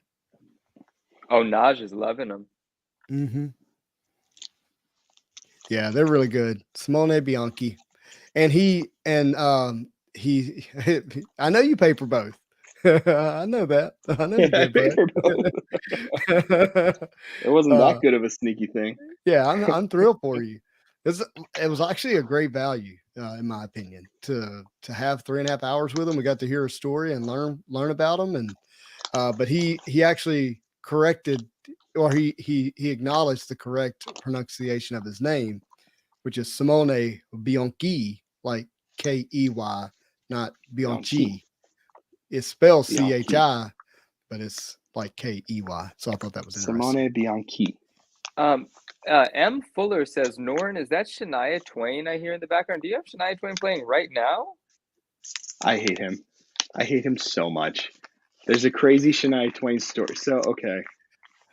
Matt Fuller made reservations without telling me. So the first night we're there, we go to this very swank dinner that Matt very kindly invited me to as a thank you. And as I should have been inviting him to dinner as a thank you because he was amazing at the show. It really helped me out. He was awesome. And of course, afterwards, we go to a bar, a locals bar, which we weren't supposed to. We're trying to go somewhere else, but of course, New York. and homie was 6 or 7 drinks of sake into the night, and Norn doesn't drink. And Norn is very much a lightweight. Being 6'4", he's very much lightweight. And a fan of Shania Twain. So when Shania Twain showed up on the old bar radio there, homie got up and did a little bit of line dancing. And did you really? Embarrassing. I really did. I love Shania. She's you got mail, Shania Twain. That's a night. Shania's amazing. I'm not gonna lie. Shania's got some songs. She's yeah. So, is there a video of this? Is the video going to surface? I'm sure. There's always a video. There's no doubt there's a video. There's a video somewhere. It's going to be on Facebook tomorrow. I got one of the videos I have left to post from the con is me going through Artist Alley, and I was completely overwhelmed. The sheer amount of people in that room, the sheer amount of artists, big artists. It was so much I couldn't hardly take it in. So you're gonna see the video, and you're gonna see me you're probably gonna see me walk by your favorite artist, because I'm not even looking over there, like I'm looking over here, and they were on every side, everywhere. It was insane. It was the Derpa misses going to cons and getting commissions from sketches from some of the favorite artists. He was able to get a really cool sketch from Mark Teixeira, sketches of Wolverine and Ghost Rider. The Kerberts were there. Man, and I didn't get to see them. Joe Quesada was there. There was a ton. So here's what I'm thinking about doing in the future. Wait. You got something to tell me? Something to show me? Very important's happening. Oh, what is this? Oh, you got to sign. No. Oh, that's something I have to talk about. Okay, yeah. Wait, what's happening here? Don't he's see got that the good address. pen. Those pens are smooth, man. The best pens are these pens. Those are smooth. Without a doubt. See, Manu knows what's up. You just like I had 0.5 or 0.7, and it just went 0.7, son. Okay, 0.5 is too thin. All right. There it is. Premium QFX, straight from QVC. Oh, that's great. Look at that signature. That's a Quesada, yeah. On the slab. On the slab. That's why I can see the dimensionality. I the did shadow it on falling the slab. through. We had this whole conversation, nice. And now that you've done it, what do you think? It's perfect. I love it. They do it in Pokemon. They do it everywhere else. I've never seen someone do it with Marvel cards. I'm sure they have. Gold pen. Did you make a video while it was being signed? Did you say that? Oh, well, maybe like on a PSA slab, not CGC. I got you. Did you make a video while it was being signed? I had him take a video. I'm looking for it now. Okay. Funny enough. Very cool. So he did take a video and sign it. He actually got COVID, so he was in his hotel room, unfortunately. I heard he's getting better, so that's good news. But yeah, he was not there when I walked by, but he had a sketchbook. He had a sketchbook. Oh my God, that was insane. He wanted $1,000 for it, so I wasn't doing it. But the first page was a beautiful Captain America, and I think that's what I'm going to do. And I'm rather sad I didn't do it this time, but I don't care. I mean, I will likely get a remark on a comic book again, but what I really want is a sketchbook full of my favorite artists, all just sketching in one book, all personalized. Yeah. So if I flip through it and go, yeah, here's this one, here's this one, here's, from artists at different shows, it'll be like a sketch journal of my cons from here until I'm done. Yeah. Does that make sense? Okay. That's pretty cool. I have to ask you men to pause for a second so that I can acknowledge Marvelous Pax saying something here about Devil Wears Prada. Thank you, my friend. That movie's awesome. I think I remember thinking that was rather good as a kid, but I haven't seen it since then. I didn't see it as a kid. I saw it as an adult, and then I watched it 15 more times as an adult. I love that film. Whatever. That's cool. Free Energy says, I recently received my Simone Bianchi Decades of Art 100-page hard book straight from his website from Italy. Shipped super fast to the US. Doom wraparound cover. That sounds amazing. Whoa. Yeah. He does a killer Doom, and something he said there. So we're in New York Comic Con, and Simone was a big part of it. And he said that San Diego and New York are not the biggest cons in the world. he said that the biggest con in the world is in Lucca. Did I say that right? Lucca, Italy? Yeah. Really? That's how the I heard one to him go say to. it. That's He where said the real amazing European artists are. It's awesome. he said that the town literally dissipates. Every home becomes an Airbnb, and the whole town is taken over by visitors. And it's like, Wow.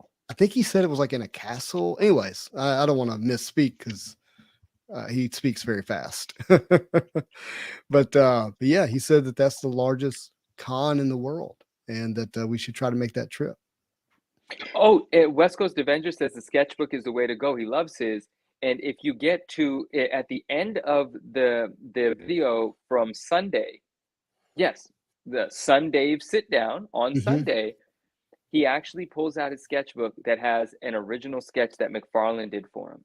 And when I'm telling you, dude, it's Venom. It's a huge Venom face, side profile, mouth open, slime dripping down, signed by Todd on a huge sketchbook, not the 11 by 8.5, like the larger size one. And he doesn't care about framing it. I'm not saying this in any negative connotation. I'm saying the way that it's his, it's original. He looks at it, he enjoys it. One day I think he will frame it, right? But it's just incredible. I've never seen a Venom sketch by McFarlane like that one. It's awesome. So yeah, he definitely is on board with your sketchbook sort of program. It's happening. Yeah. I'm going to start hunting the right book, the right sketchbook, because I want it to be able to fold down properly for the artist, so it's not a struggle for them when they're sketching. So you should have something that you put behind the picture they're drawing on, so they don't imprint on the next page. You know what I mean? Like little. Smart. I've seen people do that, and I thought that was pretty good. Yeah, I like that. So dope. Yeah, it's definitely gonna happen. Awesome. Should have had it with me, man. You know, you try to think of everything, but I missed out on so much stuff, man. I was so busy. Like my head was completely gone. I don't even remember. Did you see Drew Barrymore and Jamie Lee Curtis? No, damn. Yeah, yeah, we did. Cool. Saw Hopper from Stranger Things, the guy who played the Red Guardian. We saw him in the booth. Because the behind CGC booth was a giant, like a second floor glass interview. Private. Yeah, the interview. So we saw him up there, and we also saw Ned from Spider-Man. Whatever I didn't see Ned. Name is. Ned was up there. Yeah, nice. Hobgoblin himself, huh? Yeah, I saw a picture of the High Series Venom card with a white Todd McFarlane signature on the thigh. And that's what we were talking about, and it looked amazing. So my question, there it is. Did you see it? What? Where? There it is. There Look at that. How good does that look? Here's my question. It looks amazing. So Justin, did it happen? Did you get yours done? I did not. No? Yeah. So you had to have a ticket to get in line. So here's how it worked. Apparently, even though Todd was at the CGC booth, the signing was exclusively Todd. It was his people, his system, his collection of money, like everything was Todd. It was just at the CGC booth. And so if you did not have a ticket, you could not get in line. That simple. Yeah. And so I missed it sold out by the time I got to it. And then my attempts to get in the line and buy tickets off of people did not work. So you tried though? Oh yeah, that's absolutely. Yeah. I was like, anybody selling? Please. And this, this is not. I mean, this goes to CGC. Like this just happened to be something they put on video. This is not in mine. But there it is, though. That's exact. But I still think it's amazing to see that. That's exactly what we're talking about. Cool. We were discussing. I mean, it's very cool. Colors. They came out beautifully. So I was talking to some of the CGC people, not Sketch, and I was like, "Hey, look, is there any way I can get in line? Is there any way I can make this happen? I think it would be mutually beneficial for me to get something signed and for you guys to get content of Todd signing Marvel cards, because, people who own comic books don't always have Marvel cards. And even if they do, they don't have Todd McFarlane art. But the people who do have Marvel cards with Todd McFarlane art are comic card collectors, Marvel card collectors. And a lot of them watch the channel. So if they watch and see Todd, like they might be motivated more than ever to send their cards in. It might be the best way to get cards to CGC to be graded. And they were like, I don't know that you want Todd talking about Marvel cards on camera. I was like, why is that? He was like, he's not really happy that Marvel used his images and didn't pay him. So when he talks about Marvel cards, it's not in the best light. I want to hear that conversation. I was like, okay. I told you guys that's what it was, because original art was not used on Marvel cards until 1990 Marvel Universe. And you know, Todd thinks they're cool and all that other stuff, of course. Oh, sure. You know, that makes sense. But they were not used until 1990. So the stuff you see on cards from comic images and all that stuff, that is direct copies of people's work and then re-stenciled and colored for the cards. People don't realize that, but that's what happened. So original art paid to the artists and stuff didn't happen until 1990 when Marvel took it over. Manu, could you give me your full name in a DM when you remember? No rush. Yeah. It's Manu, the 9.9 newsstand. Like everybody knows this. The 9.9 is his middle name. Newsstand is his last name. you gotta spell out 9. Spell out point. Oh, it's the legal spelling is N-I-N-E. Yeah. P-O-I-N-T. Yeah. Right. Exactly. And when it's not high grade, but it's still something I love, it's mine. You see? There you go. It doesn't have to be a 9.9. It's mine. 9.9. That's really good.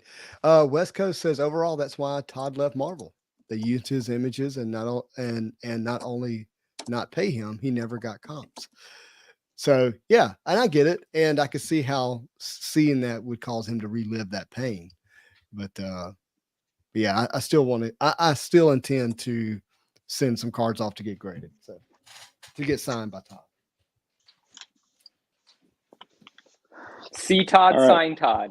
Oh no, Dave's gonna be mad at me. Sorry, Dave, I ruined it. I apologize. I take it back. Let's pretend it never happened. All right, guys. So I have to go a little bit early. Okay, so I'm really sorry. I gotta go. Anything else about the con that you would have us know before you leave? Yes, I'm so sorry. So, oh my gosh. So, seeing the Batman cover was amazing, which I know we're going to talk more about. And I'm sorry I have to cut out early. I have to take care of things with the dog. You're good, bud. But honestly, man, I saw Peach. Peach was so kind. She was so sweet. Yeah. She was so nice. She was doing so much work for all the fans there. She works really hard for the fans, and she was nothing but gracious and awesome. And I just wanted to say that out loud so people know how much hard work was put in there for her to sign so many things she signed, and most of the times for free, which was very generous of her to do that, because most signatures at the con were $30, $50. And that's not even buying the book. That's not buying anything. That's what people were charging. So I think that needs to be said so people hear that, because there was that controversy and all that stuff, and unfairly to Peach.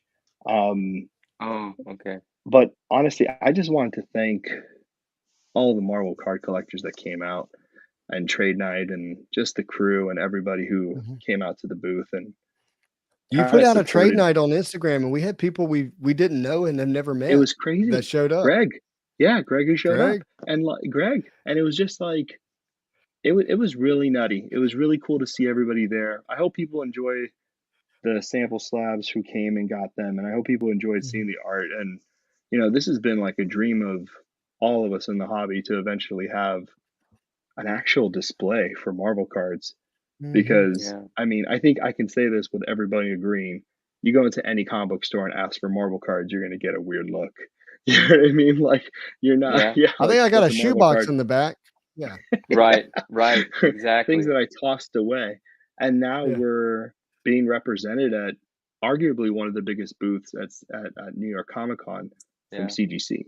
You know what I mean? And I think all of us got to have our clubhouse at the big boys table at New York Comic Con. It was a really cool thing, and it was a great amount of diversity and different people and different from all walks of life showing up and being fans of Marvel cards. And I just want to say thank you to a lot of people who have been helping me out with all of this stuff and making a huge difference. Just want to say thank you. Yeah. Making a huge difference. Excited. I walked right up to CGC and acted like we belonged there the whole time. So dude, was 'Cause we great. It was do. great. It felt real. It felt really real. Yeah. Yeah. Yeah. And I think, you know, Anyway, that's just thank you something that I guys. want to say, like, Norrin, yeah, I just want to say thank you to you. We owe you a Mhm. thank you, because when we watch that content and it's you communicating with us, we feel connected to CGC. If it was anyone else, we would not. Like, we feel the care, we feel the connection, and I think that's priceless. And like what Justin just said, being able to walk up there and just kind of like be at the booth and feel welcome, that's Mhm. because of what you guys have done. That's because of what you've done, Sketch. And Yeah. and just me being removed and being a part of it, like I said the other day, it feels truly special to be able to point to that screen and be like, those are our friends over there making these differences at CGC. And I think that's incredible. And we owe you a big thank you for that, for sure. I owe you guys everything, man. Like I don't have any of the knowledge unless I'm friends with the community. In all seriousness, like it's just and it's weird being the one who has his face everywhere when so much of us are the ones contributing to making this work and trying just to get the history of this hobby kind of out there front and center and just to have more Marvel cards around us. You know what I mean? Like to be able to enjoy them with Yeah. more people. I don't know. Yeah. Anyway, I thank Yeah, you guys. man. I'm so sorry I got to cut it short. My Oh, dog's Have a you're good only barking here night, an my hour and a everywhere. friend. half. So I appreciate you guys. See you, Sketch. Thank you so much. I'll see you guys soon. Bye. Bye, Thank everybody. you. Bye-bye. See you later. Awesome, man. Yeah, no, good stuff. Yeah, That was so good. there was a Peach posted this well, I'll probably share it. So Peach Momoka, who's a great artist, obviously. Yeah. She Yeah. was at the con, and she was probably one of the more people who are more desired for people to meet with. Okay. And I don't know what happened, but I'm gonna show you this post, okay? It's kind of interesting. Okay. Um, let me share it here. And that's what Sketch was kind of hinting at it. But it's this, and it's a Okay. tired, it's kind of, it's kind of sad. It's a Yeah. tired fairy who's Yeah. resting from doing all these drawings. Yeah. I mean, it says a lot, right? It does. And she says, I am happy I got to meet so many friends, but at the same time, I'm sick to my stomach that I didn't handle the situation correctly. I sincerely apologize to everyone, especially on Sunday with being Kids Day. I wish I had prepared better for that, at least for them. I hear some people making an assumption that I might not attend shows anymore, but that is wrong. I may be mentally weak, but I love my fans and I will be back to do more shows. I will be stronger and make sure to be more prepared next time. And P.S. I do not intend to charge for SIGs just because of this experience. I will just make sure to take care of the line, even if it isn't fair to some exhibitors / retailer badges. I appreciate the retailers and exhibitors, but I want to make sure I take care of my attending fans first and foremost. This is their day for me to show appreciation. Again, I apologize for everything, and I will find a way to give back to the community. Peach, Momoka, and Yo. And I don't know who Wow. Yo is. I was not able to get in Peach's line. Uh, and by the way, this is her art here. It's just Yeah. incredible. I mean, look at this. Well, This that's a Spider-Man. that Sorry. yeah, that's a beautiful message. So I mean, I Mhm. don't know what went on, but taking, just after reading between the lines, it must have been quite chaotic, Oh, and let me she tell must you have been something. overwhelmed, and she's basically feeling a little responsible for that, and she shouldn't. This is just so nice. This is so vulnerable, so sincere. This is a beautiful message from her. Yeah, it feels like she didn't show up Sunday. That's Wow. what it feels like. And it feels Wow. like she was just completely exhausted. Wow. And yeah, Keith was there. So my buddy, and he said it was an hour and a half wait on Saturday. Um, but I will tell you this. Um, I mean, I love people. Like I dearly love people, and I like to be with people. I like to feel them and hear their stories and really think about what makes each person unique. So it's a lot. And Thursday, I was only at the con for 4 or 5 hours. I was in bed at 9 o'clock, utterly exhausted, like I had been exercising Wow. all day or something. Same Yeah, thing, right. same thing Friday. by the end of Saturday, like Saturday was our trade night, so that added an extra boost. But during the day Saturday, I left the con, and I never do this kind of stuff, but I left the con and went to the hotel and took a 30-minute power nap because I was exhausted. And so I can't imagine being someone in like her position where you have at all times, to Keith's point, an hour to hour and a half line of people waiting to have their special moment with you, and you've got to give each person a special moment. It's got to be the most exhausting thing.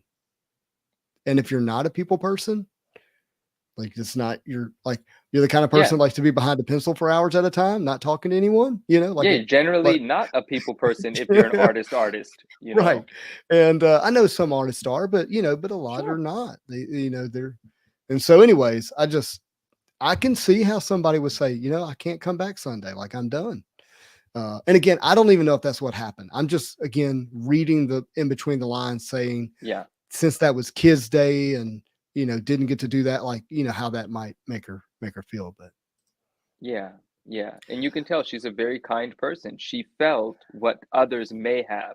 Others may have felt some disappointment, and she felt it. She's Keith said there were line holders, people paying for people for spots. She had longer lines than Jim Lee. Whether that was due to a lack of organization, I do not know. Maybe she's just more popular now or relevant. Maybe. I don't know. Oh, wow. She also said whoever she recognized from the day before, she would not sign their item. So if they had already been in the line, that's interesting. So people, I think an artist might perceive that as you may be holding a spot that could have belonged to somebody else. Yeah. I get it. She was in a situation she wasn't in before. She didn't quite know exactly how to handle it. She did her best, but there was too much to do, quite frankly. Yeah. I hate she had that experience. Wow. Dave says, back in 2019, I worked 3 major cons 3 weeks in a row. I'm pretty sure I was pronounced dead after that. Man. Yeah. Yeah. Just thinking about it, I think about these things all the time. Like all of these, not just the artists, it's definitely very challenging for an artist. Like you said, every time that line is somebody else in front of you, that's their first time in front of you. But for the artist, that's the 1,000th the person, 1,000th, whatever the word, Right. And so it's very challenging, and you can imagine that.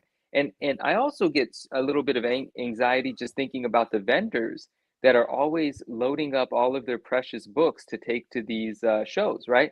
I'm very paranoid when it comes to the safety of my stuff, and just the idea of hundreds of thousands of dollars worth of slabs bouncing around in the back of a van, getting to where it's got to go is like, no, I have dude, a crazy story. I don't even know if I can tell it. Oh man. Absolutely insane story. First of all, my dad says, I would like to get that sketch for your sister Dawn. Can you ask Spidey if she would sell it? Talking about Peach's sketch of the fairy that's tired. My sister likes fairies and she works really hard. And I imagine my dad sees that image and thinks of my sister Dawn, who's a hardworking fairy. And Dad, I would tell you, I'd be shocked if that sketch would cost less than $6,000. So, I mean, her sketch cards go for 2,000 plus. So especially now with what that likely has some meaning to it behind it, what some Peach Momoka collectors would pay to have it. Yeah, and it's just so beautiful. It's a poem, and it's on its own. It's gorgeous piece. Yeah, and I don't know that it. Yeah, I mean, I could ask, but I imagine it would be rather expensive. So yeah, so can I share this story? Let me think. Yeah, it is your call. So Saturday, we were charged with watching over the Marvel card collection that was there at New York Comic Con, which included a full set of 2013 green PMGs. Oh, you're talking Alpha cards. Okay, Alpha I thought cards, you were talking CGC. Okay. Alpha cards PMG collection. which included the 2013 greens, 2015 greens, 2017 greens, reds, blues, 4 gold 1-of-1s, including the Spider-Man gold 1-of-1, the Venom gold 1-of-1, Deadpool gold 1-of-1, Hulk PSA 10 gold 1-of-1, the green Miles Morales PSA 10, the Silk PSA 10 green. Good night, Naj. We're talking just in terms of dollars spent to acquire that collection and graded in the millions. You know, if you're looking at value aspect of it, you know, significant millions of dollars. And I had no way to get them back to the hotel. And I've got to carry them 4 blocks. It's an 8 to 9 minute walk from the Comic-Con to my hotel. And you personally had that inventory with you? Yes. So I told the guys, I was like, look, we can either go like get a briefcase and look like we have something very expensive that we're walking through New York, or we can treat it like a bag of groceries and be very inconspicuous. So I triple layered a brown paper bag from one of the vendors, and I toted them things happily like I had nothing at all but some bananas and lettuce and some canned goods all the way to the hotel with my brother panicking behind me. That was the most ballsy move. I'm so happy. I did it 3 times. Friday night, Saturday morning, Saturday night. Dude, you need an armored truck for stuff like that. We had security at the con. But not when you're walking to the hotel? Dude. The greatest self-defense is inconspicuous. It is. You're right. I mean, that's definitely a better choice than the briefcase. But I mean, wow, man. Well, you hire 2 security guards, you're likely to get shot. Yeah, you're a target at that point. You're not a target with the brown paper bag. That's true. Wow, just my goodness. Yeah. Wow. I'm glad that worked out. This is literally, $20 million you were marching down the New York City street with. I had all of it. I have a photo. Yeah, a 20-cent bag with $20 million in it. I don't know if the photo's on my phone. It may be on Dustin's phone. But so crazy. Yeah, it was incredible actually. Yeah, my goodness. And then you go to the hotel and you put it in that mini safe. You put $20 million in the mini safe in the closet. Right. Yeah. That's exactly right. So that's fine. Well, so the lovely people at Alpha Cards are Jewish. You can't do that again next year because now everyone knows to look for you in the paper bag. Okay. No, I know. Yeah, anytime I have a paper bag, I'm in trouble. I won't even be able to go to the grocery store now. But no, right. but the Alpha Card people, lovely people, they're Jewish, and so that's their Sabbath, and so they don't go to shows or anything like that on Sabbath. It's their day of rest, and so we covered for them on Saturday. That's what we were doing. Okay. Yeah. Got it. Mm-hmm. Very cool. Very cool indeed. I definitely felt like James Bond. I'm not gonna lie to you. That's exactly what I was thinking. I was like, freaking James Bond here. Yeah. Walking around with the "if only you knew." That sensation's cool. The "if only you knew." Yep. That's awesome. It was nuts. It was a great show and had a ton of good energy in it. I liked hanging around the Marvel booth. I have some friends that were there. You've already seen some of that content. We did a box break at the CGC booth, on their, it was supposed to be live streamed through CGC, but the internet wasn't great. So we've recorded it and I'll post that video here soon enough. And then, some people heard it, earlier, maybe if they were listening, but they agreed to keep my comic cuts and get them graded. They're at CGC right now. So the AF-15 and the 16 panel are all being graded, and I actually expect them to make some content with it. Okay, very cool. Very cool. And I was wondering about the box break video. I checked for it. It isn't posted yet. That is something that's still going to come. Okay, so that's cool. I look forward to watching that because I believe you and Neo, I think, were ripping packs of Spider-Man metal. Yeah, and so now there's going to be some content around the comic cuts, the ASM 300 as well as your AF-15 clipping. It's going to be good. Correct. Now I have a little bit of content with me giving it to him, but there was someone there who preferred not to be on camera, so we had to shut that off. Mm. I say it this way, probably the person who like carries the more valuable stuff back and forth for CGC. Okay. He was like, "Don't put me on camera." Yes, sir. You got it. You got to be careful. You never know when someone is okay with being on camera. It's Right. I have a desire to provide. Let me say it this way. I want to create content that makes people feel like they were there. I'm not trying to show you something. I'm wanting you to be there, like experience it as if you were there. Yeah. Yeah. And so, you got to have the camera rolling to do that, because you never know when a moment's going to happen. And at the same time, it's like you're still, thinking through like who's okay with being on camera or having their conversation on camera. Right. And and I think about those things all the time. Like while you're having a conversation with someone and you can overhear other people's conversations around, it's like, I wonder, these days you have to be constantly aware. You have to be like, well, if I'm going to say something out loud, somebody's speaker is picking it up somewhere. Yeah. That's like Sketch. He's like, I don't know if that. Yeah. I guarantee you it was on camera. Yeah. Yeah. There's cameras in that bar. There is. Oh, now my dad. Justin's going to have to wear a fake beard and sunglasses. My dad's worried. It's too much information. Oh, well, I'm broke now, Dad. So I just got back from New York Comic-Con. Not going to get anything. What's too much information? How you travel with the millions of dollars worth of cards? Yeah. That's not going to happen again, because we'll be better prepared in that situation. Sometimes you don't. Hold on. My wife's asking me what I need from Walmart. 1 second. How long ago was this text?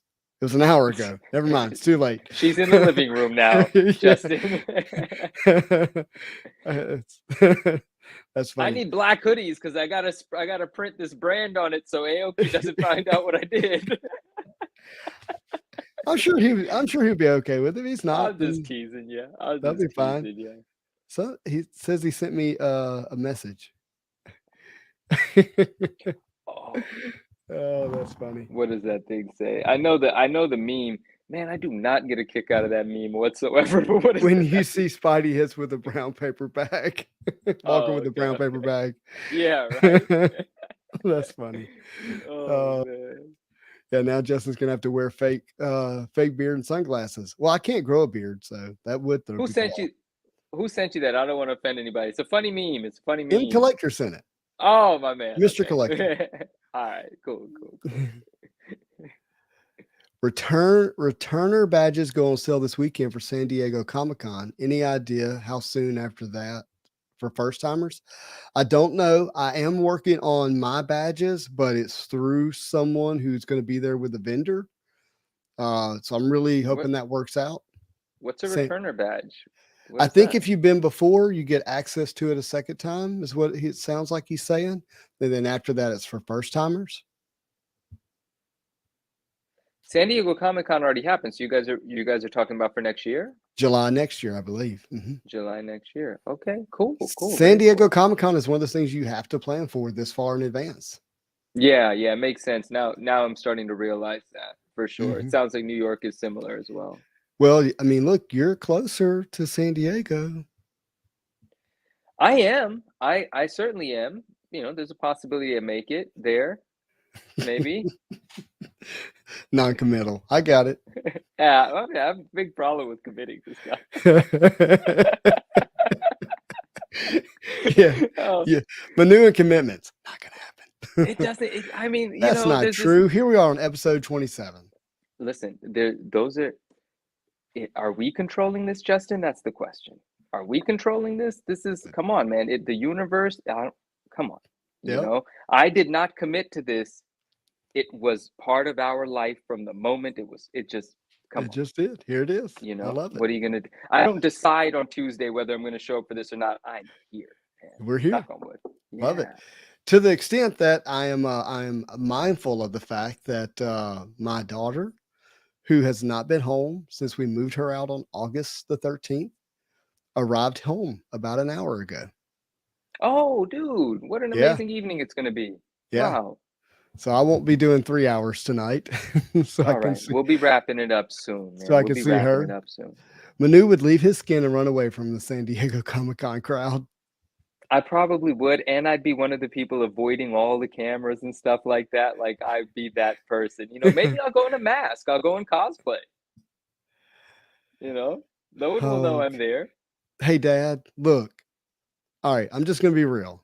If my obituary said Justin got killed leaving New York Comic-Con with a bag of $25 million worth of Marvel cards, like that'd be okay. Like that, what a way to go out, I don't want to This leave this conversation planet took a turn. anytime soon. My dad, he just worries so much, and yet here Well, I am, still alive.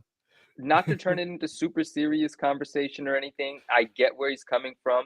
Obviously, a paper bag is inconspicuous. No one's, but it's just times are crazy these days, man. Times it's wild times out there, And so we all should be way more safe than we think we're being. We should be very, very aware of our surroundings, man. It's not one of those things where you're like, oh, this is a nice town. Well, you don't know what's around the corner. Yeah. And like here's the thing. I like me being hesitant to share it was not about me. It was more about how the cards were handled. Yeah. And that was more about what that was about. Look, I'm not worried. No, it's all, I mean, all is well now. Yeah. It's not, yeah. Like mission accomplished. Mission accomplished, man. And I saw,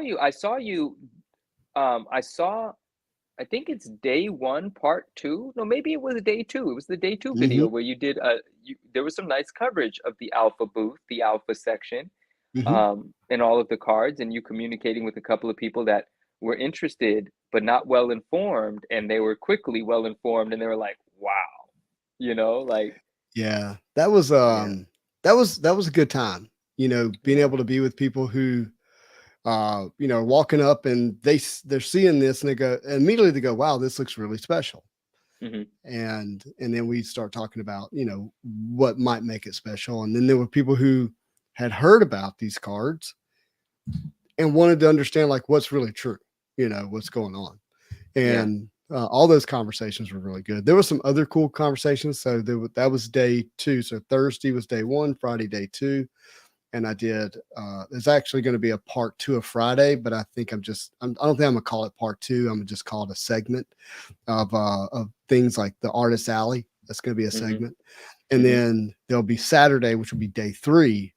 And that'll likely be one video, but Saturday was another day we were there and interacting with people at the Marvel card booth. And it's just good stuff, man. Yeah. And you got to spend time with, oh, go ahead. You entered what? Well, I was going to say, I interviewed Simone Bianchi while he was working on his gold. So he was there as on behalf of Golden. Golden is going to start selling original art.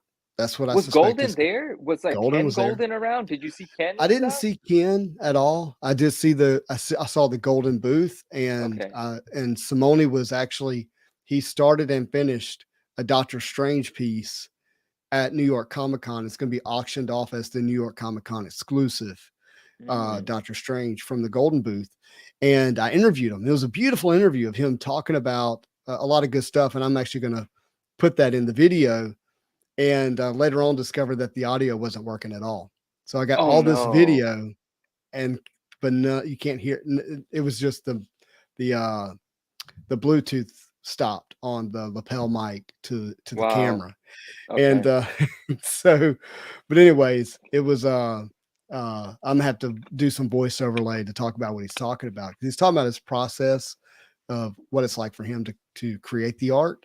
And but anyways, that stuff happens. Technical things happen. You gotta, pivot and use what you can. Yeah.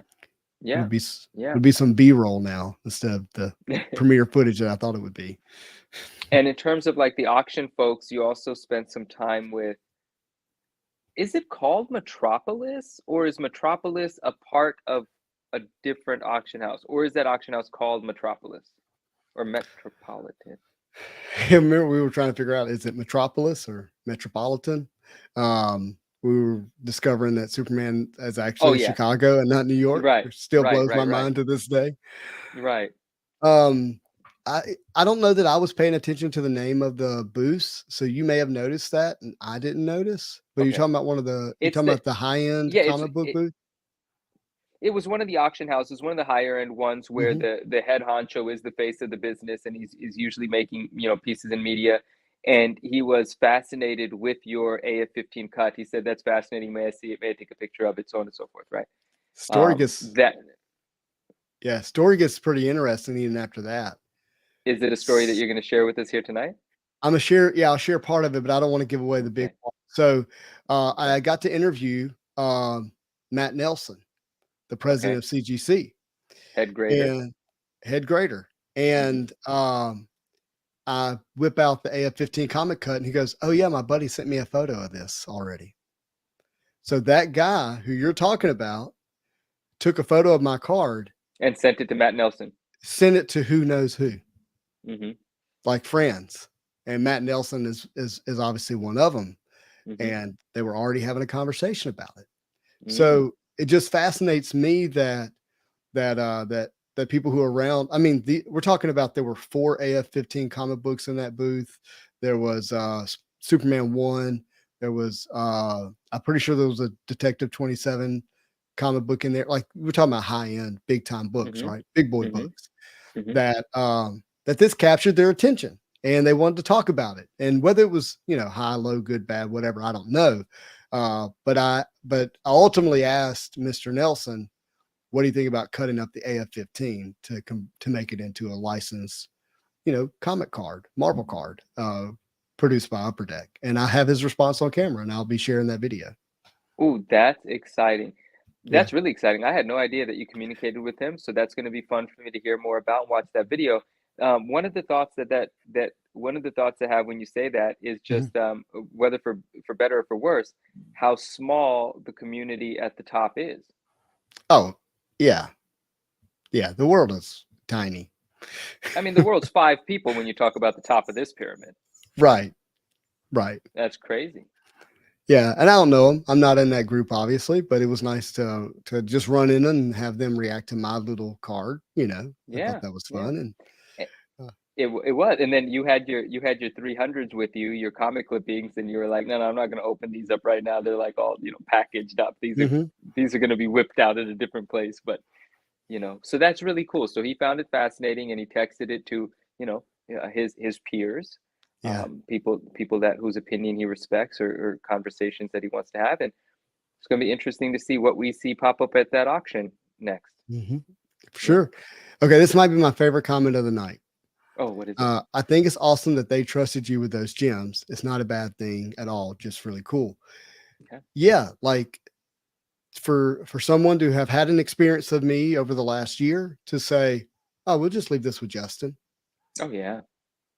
We're like we know he's gonna leave it better than we found it than he found it. Reputation, integrity, all of the things that we talk about.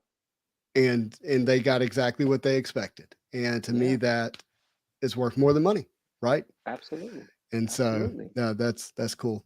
Keith says, I know I'm Definitely. late and I know I posted about it, but have we covered the best part of the whole show? To me, at least, was meeting all these amazing collectors and hanging out or hanging. And he is 1,000% right because, and I was talking to a friend here locally about this. These are relationships that I've built online now for going on 2 years.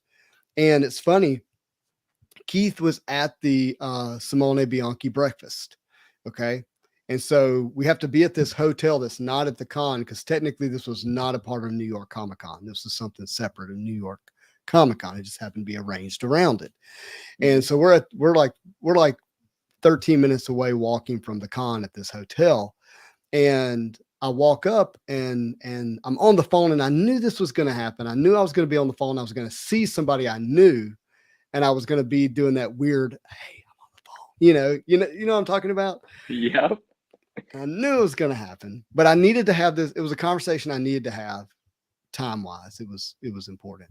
And so, but out walks Keith out of the hotel. And there he is. And I see him and obviously I'm excited to see him because I've never been with Keith in person, but it would probably like the day I get to meet you in person, which has still never happened. Right. It's going to be like I It already was know you. probably Oh yeah, absolutely. You were It's cutting out a little bit, but I know exactly what you just said. Yep. oh, why is my mic cutting out? You're back now. Okay, but it's gonna be like the day that we meet. It's gonna be Manu, yes, in person finally, but it's not gonna be like we're just meeting for the first time. Yeah, Does yeah, that make sense? exactly, And exactly. so Absolutely. that feeling really surprised me, and it's not new because I had a similar experience when I first met Norn. I mean, I think people when they meet me in person, they're surprised how tall I am. Like I'm taller in person than I am on camera, but that's different. Mm. You missed the joke. I'm short, and I don't think. Oh, I thought I did miss the joke because I thought you were being honest. I thought maybe you are taller in person. Like I was about to ask you, how tall are you? Like, am I'm I going to be the 5'5". shortest No, person? Oh, no, you are? yeah. Well, I didn't. Okay, so I'm not going to be the shortest person out of the group. I thought that's what was about to happen. Yeah, Sydney's like Manu. yeah. But no, so for the other person it might be a surprise, but for me it's like, oh yeah, we already know each other and now I get a hug. That's kind of the feeling, but being with those guys, and for some of them it was me really putting a face to a name for the first time because we hide behind images, not our person a lot of Yeah, times we're all now. Spider-Man if you go off of our thumbnail Yeah, or whatever it's yeah. called. Yeah. Exactly. And so for some of that was really cool too. Oh, I'm missing all of these. Absolutely. And I noticed that from your video too, man. I mean, like you have a lot of friends everywhere because of, how much energy you put into this community. And Yeah. people they were like, "You're Spidey Hits, aren't you? We did a trade. We did, and how amazing is that? Like for you to be able to go to a different state and go to this convention, but it's your people, man. I bumped into a guy, and I think this is going to be on camera. And so I want to make sure I represent it correctly because you're going to be able to fact check me. But I bump into this guy, and he's got a mask on, and I still don't know who they are. Okay. Oh, And I'm okay. like, something happened, and I said something. He goes, "Oh yeah, I know you're Spidey Hits." And I was like, "Oh, were you not going to say anything?" Like it was like a chance meeting, and he was like, at the last minute, he let me know he knew who I was, and so that's like this is a whole new world for me when it comes to that, Yeah.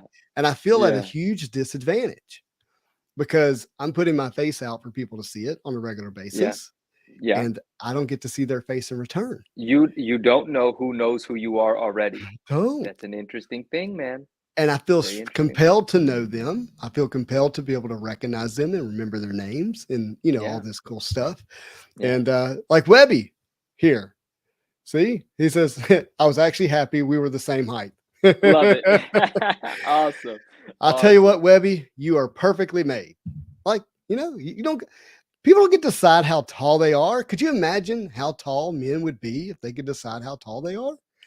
Have their heads in the clouds. Yeah. Like it Yeah. would never stop. Man, there's something I want to say about physical appearance, but it's going to be a different episode. But basically, no, I'm not going to say it. We're going to say it later. But yeah, I mean, like I don't want to be anybody other than who I am. So I Amen. don't wish to be any taller or anything because you're not you if you're not you. Yeah. It's just a weird thing. Life, I'm not saying that people can't become whomever they are, but someone's physical appearance does affect the way that life treats them and it Mm. shapes them a certain way. And you can counteract what the Mhm. world is trying to shape you into, but there's still influence there. And I'm sure being tall and being short does create something different in people, and I like what it's created for me, and I'm going to keep it that way. So I think that's Amen, brother. the whole. I love it. Yeah, man. I love Yeah, exactly whatever got you to where you're at today. I'm all for it. Yeah, I was gonna say, my Mr. man, and Nist, you. Brian, very cool. His pieces. That was some of his pieces we showed earlier from Bianchi. Oh, cool, sick, Yeah. man. How many people actually got pieces done? I missed that number. 12 it was max 12. I think there was 9 of us Wow, really in the room. that's Keith said, really special that you guys, man. oh yeah, it really was. Keith says it's interesting in person too. I think we all kind of come off as keyboard warriors sometimes. And until you have a one-on-one conversation with someone, you don't really get them. It's just not the same. Yeah. I mean, human to human contact is important. Like there's a reason why people Mhm. go absolutely insane when they are isolated. Some. Yeah. So come on now. Yeah, there's I've probably gotten really. there's always the anomaly, right? But yeah, Yeah. overall, No. Yeah. it's not good. What's the fool isolates himself to his own destruction. He quarrels against all sound wisdom. Whoa. So Yeah. Strong stuff. yeah. So yeah, Strong stuff. We are social creatures. We it's are. not good for man to be alone. You're just like, what? I mean, no, I'm just like, because like I would, if this, because mine's, I'm not speaking for the like generally I agree with Right. you, right? But then I as it know. pertains to me, I don't agree at all, and so that would have been a whole different conversation. Conversation. Yeah, we're speaking in generalizations here. Yeah. Yeah. And So we there are were social people creatures, and social is important. he says, so there were people I met who I had an impression of and who have a completely different impression of them now. Man, that's Hey, are you talking? I know who he's talking about, but I don't know enough about. Well, I have a feeling I know one thing that he's talking about, but I don't know enough about that person to even know. I just know that there's a mystery surrounding someone, and I don't even want to speak on it because I don't know enough to speak on it. But I want to have a conversation with you about what you just said at another time, I suppose. yeah, Brian, I did. I went to the Marvel card group and showed the ones that were there, and your Dr. Doom was not there, but your girlfriend Spidey, Anna, is that right? Am I supposed to say that? It was there. That was the Miles Morales one with the hood on, right? Yep. Yeah. This channel has been huge. Getting into Marvel cards, been set collecting. Picked up the 2018, 2016 Marvel Masterpieces tiers 1 through 3 base. Looking for Nice. 18 Flare Ultra X-Men gold foils now. Well, Brendan, yeah, congratulations, man. Those are awesome cards. He's obviously into the original art. Pre-order 22 Flare Ultra. Oh, sick. Hey, I saw something for the first time today. I'm going to forget the name of the set or maybe get it wrong. I think it was 2019 Flare. I did not know there was new Flare sets. No one tells me this. I'm on the Marvel show every Tuesday with the card Wait a experts, and I don't know there's a 19 Flare. You didn't know about 2019 Flare, not Fleer. Yeah, I don't. F-L-A-R. Yeah. Maybe I did because there's so many inserts out of it. I know some of the inserts, but I didn't know what set it came from. But it was Slow Bro Cards, right? Slow Bro Cards on Instagram is the name of his account. Yeah, it's the name of his account. He's got dope cards.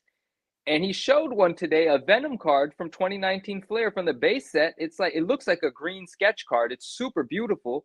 I had never seen it before. It's a great card. Bro, I was blown away. What a sick set. I can't wait to dive in. Yeah, there's a lot of good cards in there. And there's inserts that I think are like really, really good. And then there's inserts that I think are some of the worst ever made.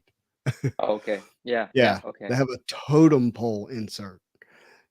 You know what a totem pole is? It's like I know what a totem pole is. Yeah. Yeah, and you're building these totem poles, and they have characters like Big Bertha in it, and it's just Anyways, it was not. I didn't enjoy it, but there are stuff out there. That coppery foil card that has an old image of Venom. That's one of the inserts, right? Out of 2019 Flare. Then they do the comics like the ages out of there. Copper, bronze. Yes. I don't remember what the other one is. They also do the patches. So they take the I don't have an example here, but like they take part of the comic book, and you know how like Todd would draw into the little square. Yeah.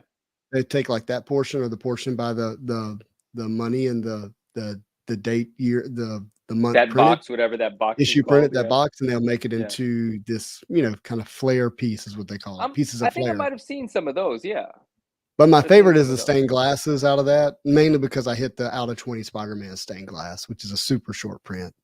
Okay. It's called a stained glass variant. Did you see any slabbed wizards at the con? I didn't look through any comic books other than what was like displayed. Just because there was so much of it. And I have found that digging through long boxes is like really hurts my back. if I do it over a long period of time. Sure. It's I'd much rather sit down and go through them when I can sit down, but like leaning over and digging all the time, like that's just, it's not great content and it's pretty tiring. And I have this thought, maybe I'm crazy, but I'm like, if a long box makes it to New York Comic Con, it's already been picked through. I feel that way too, man. I always feel that way. I'm like, I'm not the first person to see this box. Yeah. Like this not gonna, I'm not gonna stumble upon something at New York Comic Con. Like all these have been picked through already. Yeah, I'm like, am I the only person that feels that way? Because friends of mine tell me, "Hey, you're gonna go to the con? You're gonna go hunting? How do you hunt at a con? That's not hunting to me." But maybe I'm like foolish. Like maybe I don't know what I'm talking about. Anything I've ever seen is priced higher than they are. Like the wall books are way higher than you would assume they're going to be. So you're not going to find a deal there. But you're haggling. Haggling is a talent, right? Mm-hmm. So you can make it happen that way. But going through the boxes looking for deals, I don't know how to do that. And also, I'm not the sort of person to buy a book based on the front of it. I need it out. I want to look at it. and no one wants to, like that's annoying. These people are grabbing 100 books and then haggling their deals and like hoping the back of them look good. I don't do it that way. I can't. Oh goodness. I'm with you. And Keith said, we did have a fail. We were supposed to open a box for a later dated Saturday morning Marvel break. I bought them for you. I would have definitely made that happen. I just stayed up all night if I had to. I just didn't. I forgot and didn't realize it. But I was with you. Why didn't you say something? Oh, this is a cool comment. Sorry. Yeah. Is it Mitchell? That's Mitchell, right? Mitchell Lee said at Emerald City Comic Con, I found a neglected booth, started digging through, and got a bunch of Mark Jeweler New Mutant books for $1 a piece. You can find special stuff. You know what? You're right. You are absolutely right. You can, because that's like the stuff where it doesn't have to be 9/8 and 9/6. If someone's overlooking the fact that it's got a Mark Jewelers insert, that book, even if it was, something you would have sold on Whatnot for $5 or $7, well, it's now 20 or $30 because of that. And you're still pulling it out of a dollar bin. That's awesome. That kind of stuff does go down for sure. But what is a neglected booth? Does it like have spider webs? Is it like disheveled? Right? Like it has no friends. No one's over there hanging out. It's the booth where the boxes clearly have like moisture damage on the bottom of them. You see the brown stain that gets darker towards the edge. You're like, I don't want to book out of this box, man. Got it. Well, I need to keep an eye out for those. Okay. Biggish Bullish Investor says, has there been any sales for Green Gem Spider-Mans yet? Now, so you're talking about Spider-Man PMGs? If you're selling one, no, I'm just kidding. I'm still looking for the number 76 green PMG Spider-Man, but yes, they've been the sales that I'm aware of have been from 25,000 to 40,000 for the green Spider-Man PMGs, like actual Peter Parker Spider-Mans, not just from the set. Yeah, I saw a green Parker on eBay today for 60,000 for best offer. I think they lowered it. That's the lowered price. Where did it start? Well, there was one on there for $500,000. So, hello. Our best offer. Make an offer. Yeah, it's just dumb.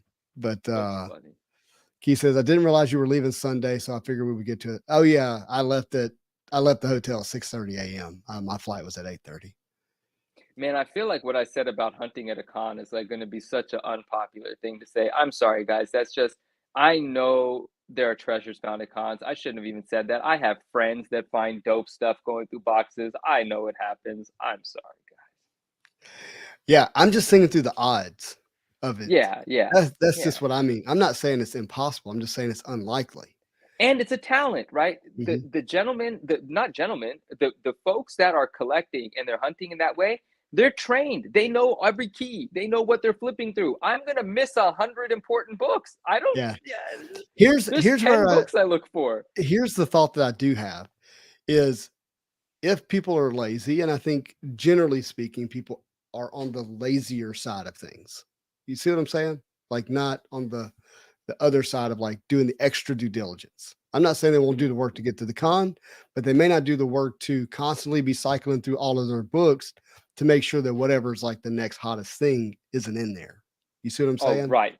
Yes. And so I Yes. could see if you're like really in tune on what's like currently hot or becoming hot, that you can like Yeah. find those and see opportunities through these long boxes and That's that true. kind of thing. Yeah. If an establishment has 30,000 books, they are not checking out which is the hot one of the week. You know, if it was $5 2 weeks ago, it's still $5 in that box.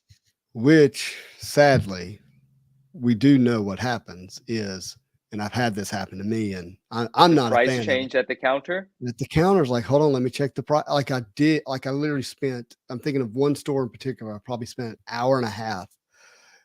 Like when I'm talking about the back breaking going through long boxes, I'm thinking about this particular day. And I get to the counter and they're like, okay, well, let me check all the prices on these. I'm like, no, like the prices are here. No, we check prices at the counter. And I'm like, well, I just did all the work for you that you didn't want to do of hunting Yeah. these and then bringing them to you. So like there's labor involved here and and like price your books, like know the price of your books, like do the work. But I don't own a comic book shop and I'm not trying to keep it open either. So I can't say what it means for Right. them, but yeah. But you make such a good point. You're going through those boxes based on the prices on those things, spending your time, making your decisions. For that all to change, it's almost like it was a lie, you know? Right. Well, why don't you go through your boxes, bring me books you want to sell me, price them, and then present them to me, and I'll decide. What the heck is this? Exactly. You know, that's Uh, crazy. But I get where you're coming from. Yeah, West Coast put a couple of great comments up here. He said, hunting at a con is a lot harder than at stores. You might get lucky with a booth like that, but most likely not. And then later on, he drops another comment mhm. and says, you have a better chance of finding a Malibu Spawn, Malibu Sun 13, in a $1 box at a store than finding a $10 key at that price at a con. And Interesting. he's speaking from experience. That's real insight there. So Here's where I I feel think you could do well. If you think about the expense to get to a con, Mhm. I think you could possibly, if you catch somebody at the right moment, if they've not made a couple of big sales the first 2 days, and you know they Yeah. got to recoup, you might could buy a big book at a discount because they just know they got to recoup the cash of being there at the con, Yeah. pay for the Yeah. hotel and the food and Yeah. whatever. So Yeah. that might be, that's a thought that I have. Maybe it's not true. That's a Maybe legit thought, dude. Waiting Mhm. until the end of any event is going to give you a better See, there's risk in waiting. The risk is what you want might be sold, but if Mhm. you wait, you're going to be able to negotiate. Even if they're coming back the next day, they're saying goodbye that night. And they don't Mhm. want to say goodbye without more money. You're going to make a great deal. It's just like if you're watching someone's Instagram live, they could be selling books for 4 hours. You're going to shoot your shot at 3 hours and 59 minutes because they're going to Yeah. give you that deal. Yep. Yep. You Too know? good. Yeah. Multiverse Collectibles AU says, "Hi guys, do you think new Marvel metal sets will be as expensive to open as Spider-Man metal was? Um, if Upper Deck stays in the frame of mind that they've had, and the hobby grows like it's been growing, I think they actually only get more expensive. And I say that sadly, not that I'm against things becoming more expensive. I just think it's a matter of having the right vision and strategy from Upper Deck is the issue. I think people that are aware of Marvel cards and have an experience of it are going to like it and they're going to want to be a part of it. That's just been the evidence that's been put before me over and over and over again. So we need more product. And I think that's the issue. And because there's not more product, I think the prices will continue to go up. You already see them with Flair Ultra Avengers, which is probably the biggest new set that's coming out the soonest. That price is almost at $400 a box now, and we don't really have they have a release date, I think, is in November, but we don't know if that's true. There's no way to count on that given past experience from Upper Deck. So that price will likely continue to climb up until its release. And will it reach $600-700? I don't know, but I think it will be expensive. Can I tell a negative story? Please go It's ahead. a sad one, man. I mean, not sad like in it. No human beings are hurt, but a very precious book. And at the moment, I do forget the Instagram name for the collector that this happened to. But this is a book that we speak about from time to time here on the channel. It's the Maximum Carnage Acclaim book. the Yeah. promotional acclaim Yeah. Maximum Carnage book, Bill Sienkiewicz cover, He with was at some the con, Bagley by the way. elements, which is very cool, which is extremely cool, And he had actually. his name where you could pronounce it. Like he made And letters I want big. yeah, I want to make fun of you a little bit because he had it. It said Sienkiewicz, and you still said Sienkiewicz. Like he had I, the syllables broken out, and you still just mashed them together when you said it. I thought that I was did, hilarious. but after the fact, when I had a chance to ponder it later, I was talking to my brother about it. I was like, yeah, he had it. Sienkiewicz. Yeah. Oh, you And we said it? well, to my later, like we were driving back from Dallas from the New Oh, York okay, trip. okay. So not on the camera. Okay, got Not it, on the got it. camera. We're just having this conversation, and because we've kind of trained ourselves to say Sienkiewicz. Sienkiewicz or whatever. Yeah, And yeah. I was like, no, like he had it where you could, like he wanted people to say it correctly. Sienkiewicz. And I he could wants say that Kev pronounced because it's Kev, Sienkiewicz, all capital, all you know. caps. Sienkiewicz. Hit him with Yep. that. Give him he needs that. So Sorry, and I no, yeah, I interrupted just your wanted to story. poke fun. No, that's no, I love that. I love that. We got a chance to joke about that a little bit. So that book, that Sienkiewicz title, Sienkiewicz, and it's extremely okay. So there's only a few 9.8s. It's extremely rare in a 9.8. I graded about 10 or more than 10 at this point, and I've never graded a 9.8. And I've told this story. It's just funny. Someone that a very good friend of mine, who I'm very happy that this happened for, sold a raw copy to a friend. That one got a 9.8. So, there's a 9.8 in the family, if you will. Like, it left my collection, became 9.8'd, but I wasn't able to. And I do have 9.8s, but that's because I traded and sold other things to get it. So, or had. But it's a very difficult 9.8 to get. And there are no signed 9.8. So a yellow label signature series 9.8 of that book does not exist. And boy, did I try. And trying landed me the most beautiful 9.6 I've ever seen, with a gorgeous signature. And it's a 9.8, but the grader just didn't want it to be that day. And I'm not going to push the subject because it's so beautiful as it is. And so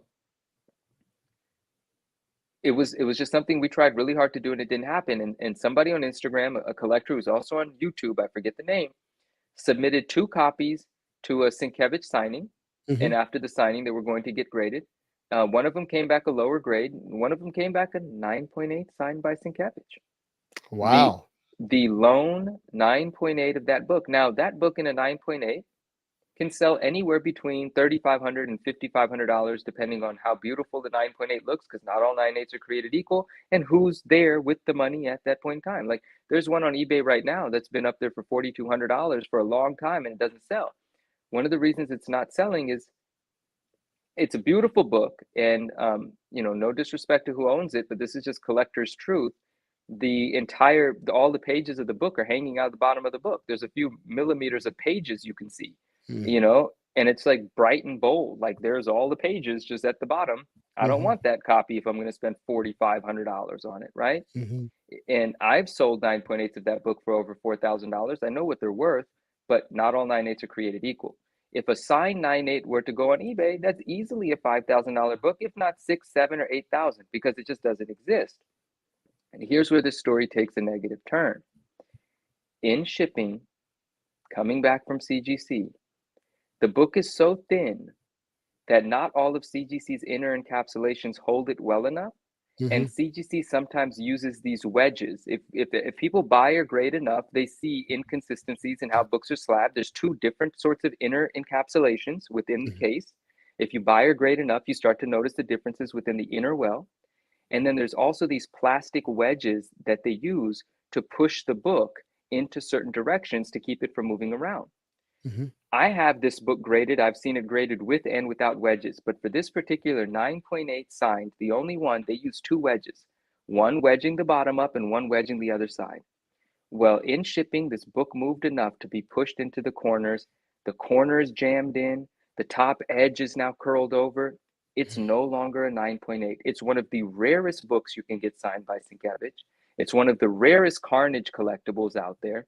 It was the only 9.8 on the census. And we talk about how they're not safe in these cases. And here you go. People tell me like, oh, chances are nothing's going to happen. But what are the odds that one of the rarest books ever is the one that it happened to? That When sucks, man. Yeah, I mean, obviously engineering and better shipping practices would solve that, but Yeah. do you at some point just say I'm just going to hand deliver it and pick it up?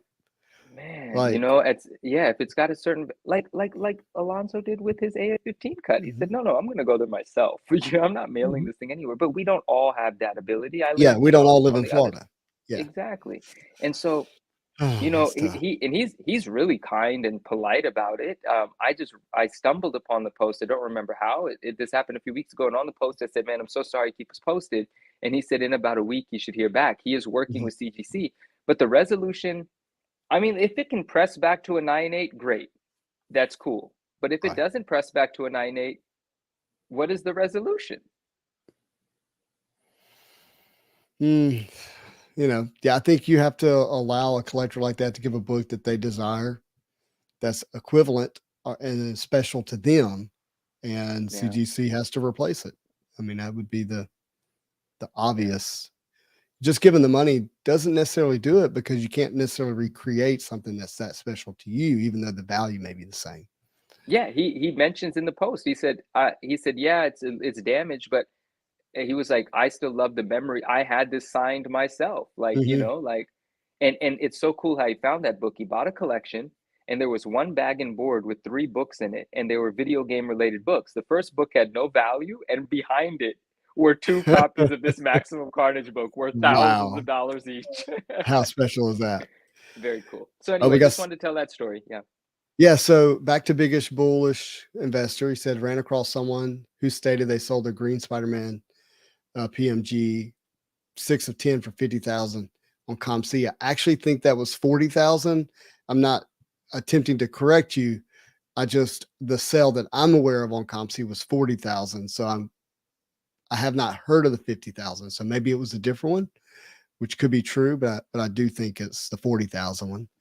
And Adam says, speaking of comic stores changing prices at the counter, said he had a Secret Wars price of $10 at the counter. They changed it to 40, and he left.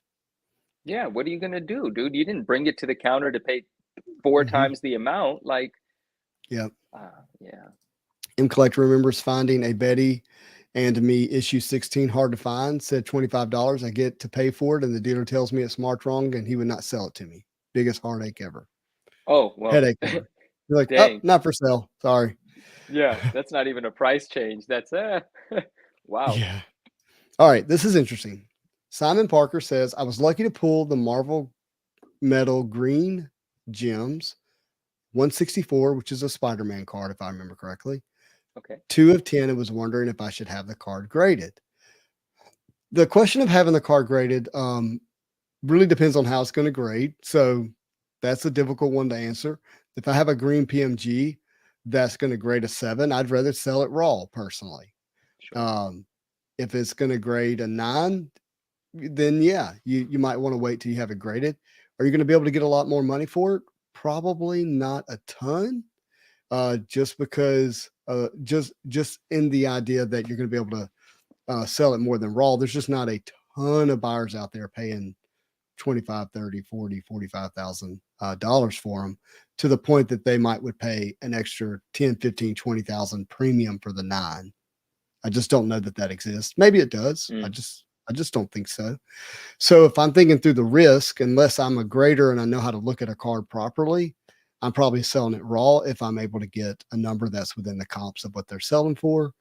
If I am a grader and I can look at it and I know it's going to get a 9 or better, then I probably would have it graded. But there's some risk there, obviously. Because if it grades lower, then you could reduce your premium for the card. Hey, this is some pretty cool conversations. And Flat Mhm. Six, Flat Six, congrats on your sale. Yeah. And it's Simon, congrats on your card. Very cool conversation happening here. And by the way, like I do know some people who are looking for a high series green. No, is it high series? I have to look. Simon, you're welcome to hit me up on Instagram. I can't confirm, but it's either there's 2 particular cards that a friend of mine's looking for, and anyways, it might be the one you have if you're looking to sell it. Yeah, find a private buyer, skip the auction fees. Yeah, that's possible. Yeah, certainly possible. Well, man, this has been a fun show. Little New York Comic Con recap. You got some goodies coming your way. Yay. I'm so happy. Thank you guys. You're gonna wear making it me on feel. The show? I'm gonna wear it on the show for sure. That thing shows up. It's being worn. It's being worn, man. I'm gonna wear that one, and the next time I'm gonna wear the black suit Spider-Man one. That one's gonna need to go in a jacket because that'll weigh the whole hoodie down. That thing's a big one.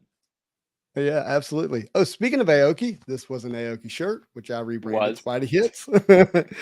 Brian says, my Miles PMG sold to Aoki last night. I bet it grades well. Yeah, well, hope you got a good sale. Congratulations. Well, everybody, thank you.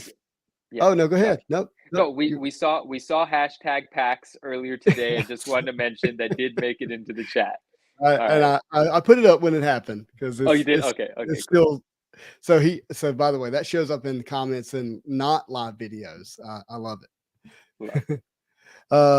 Derpa says, I was lucky to hit 3 green PMGs, pulling SMU on EPAC. I had a private buyer reach out to me and offer me $2,000 per each in the beginning of the madness. Was able to get $6,000 for the Silver Sable. Wow. The other was Tinker and Boomer. Those are terrible pulls, but if you got $2,000 each, that sounds really good. So very cool. I didn't pull single Swish, green thank PMG, you. Even though I opened up a ton of boxes. Another episode in the bag. Thank you, West Coast Avengers. Really appreciate it. Did it. 2.5 hours. Everybody, I really do appreciate you watching. If you haven't done so, would you consider hitting the like button? It means a lot to me. If you like Marvel card content, you like seeing Manu every Tuesday night, feel free to hit the subscribe button. Really do appreciate it. But as always, I hope you have a marvelous day.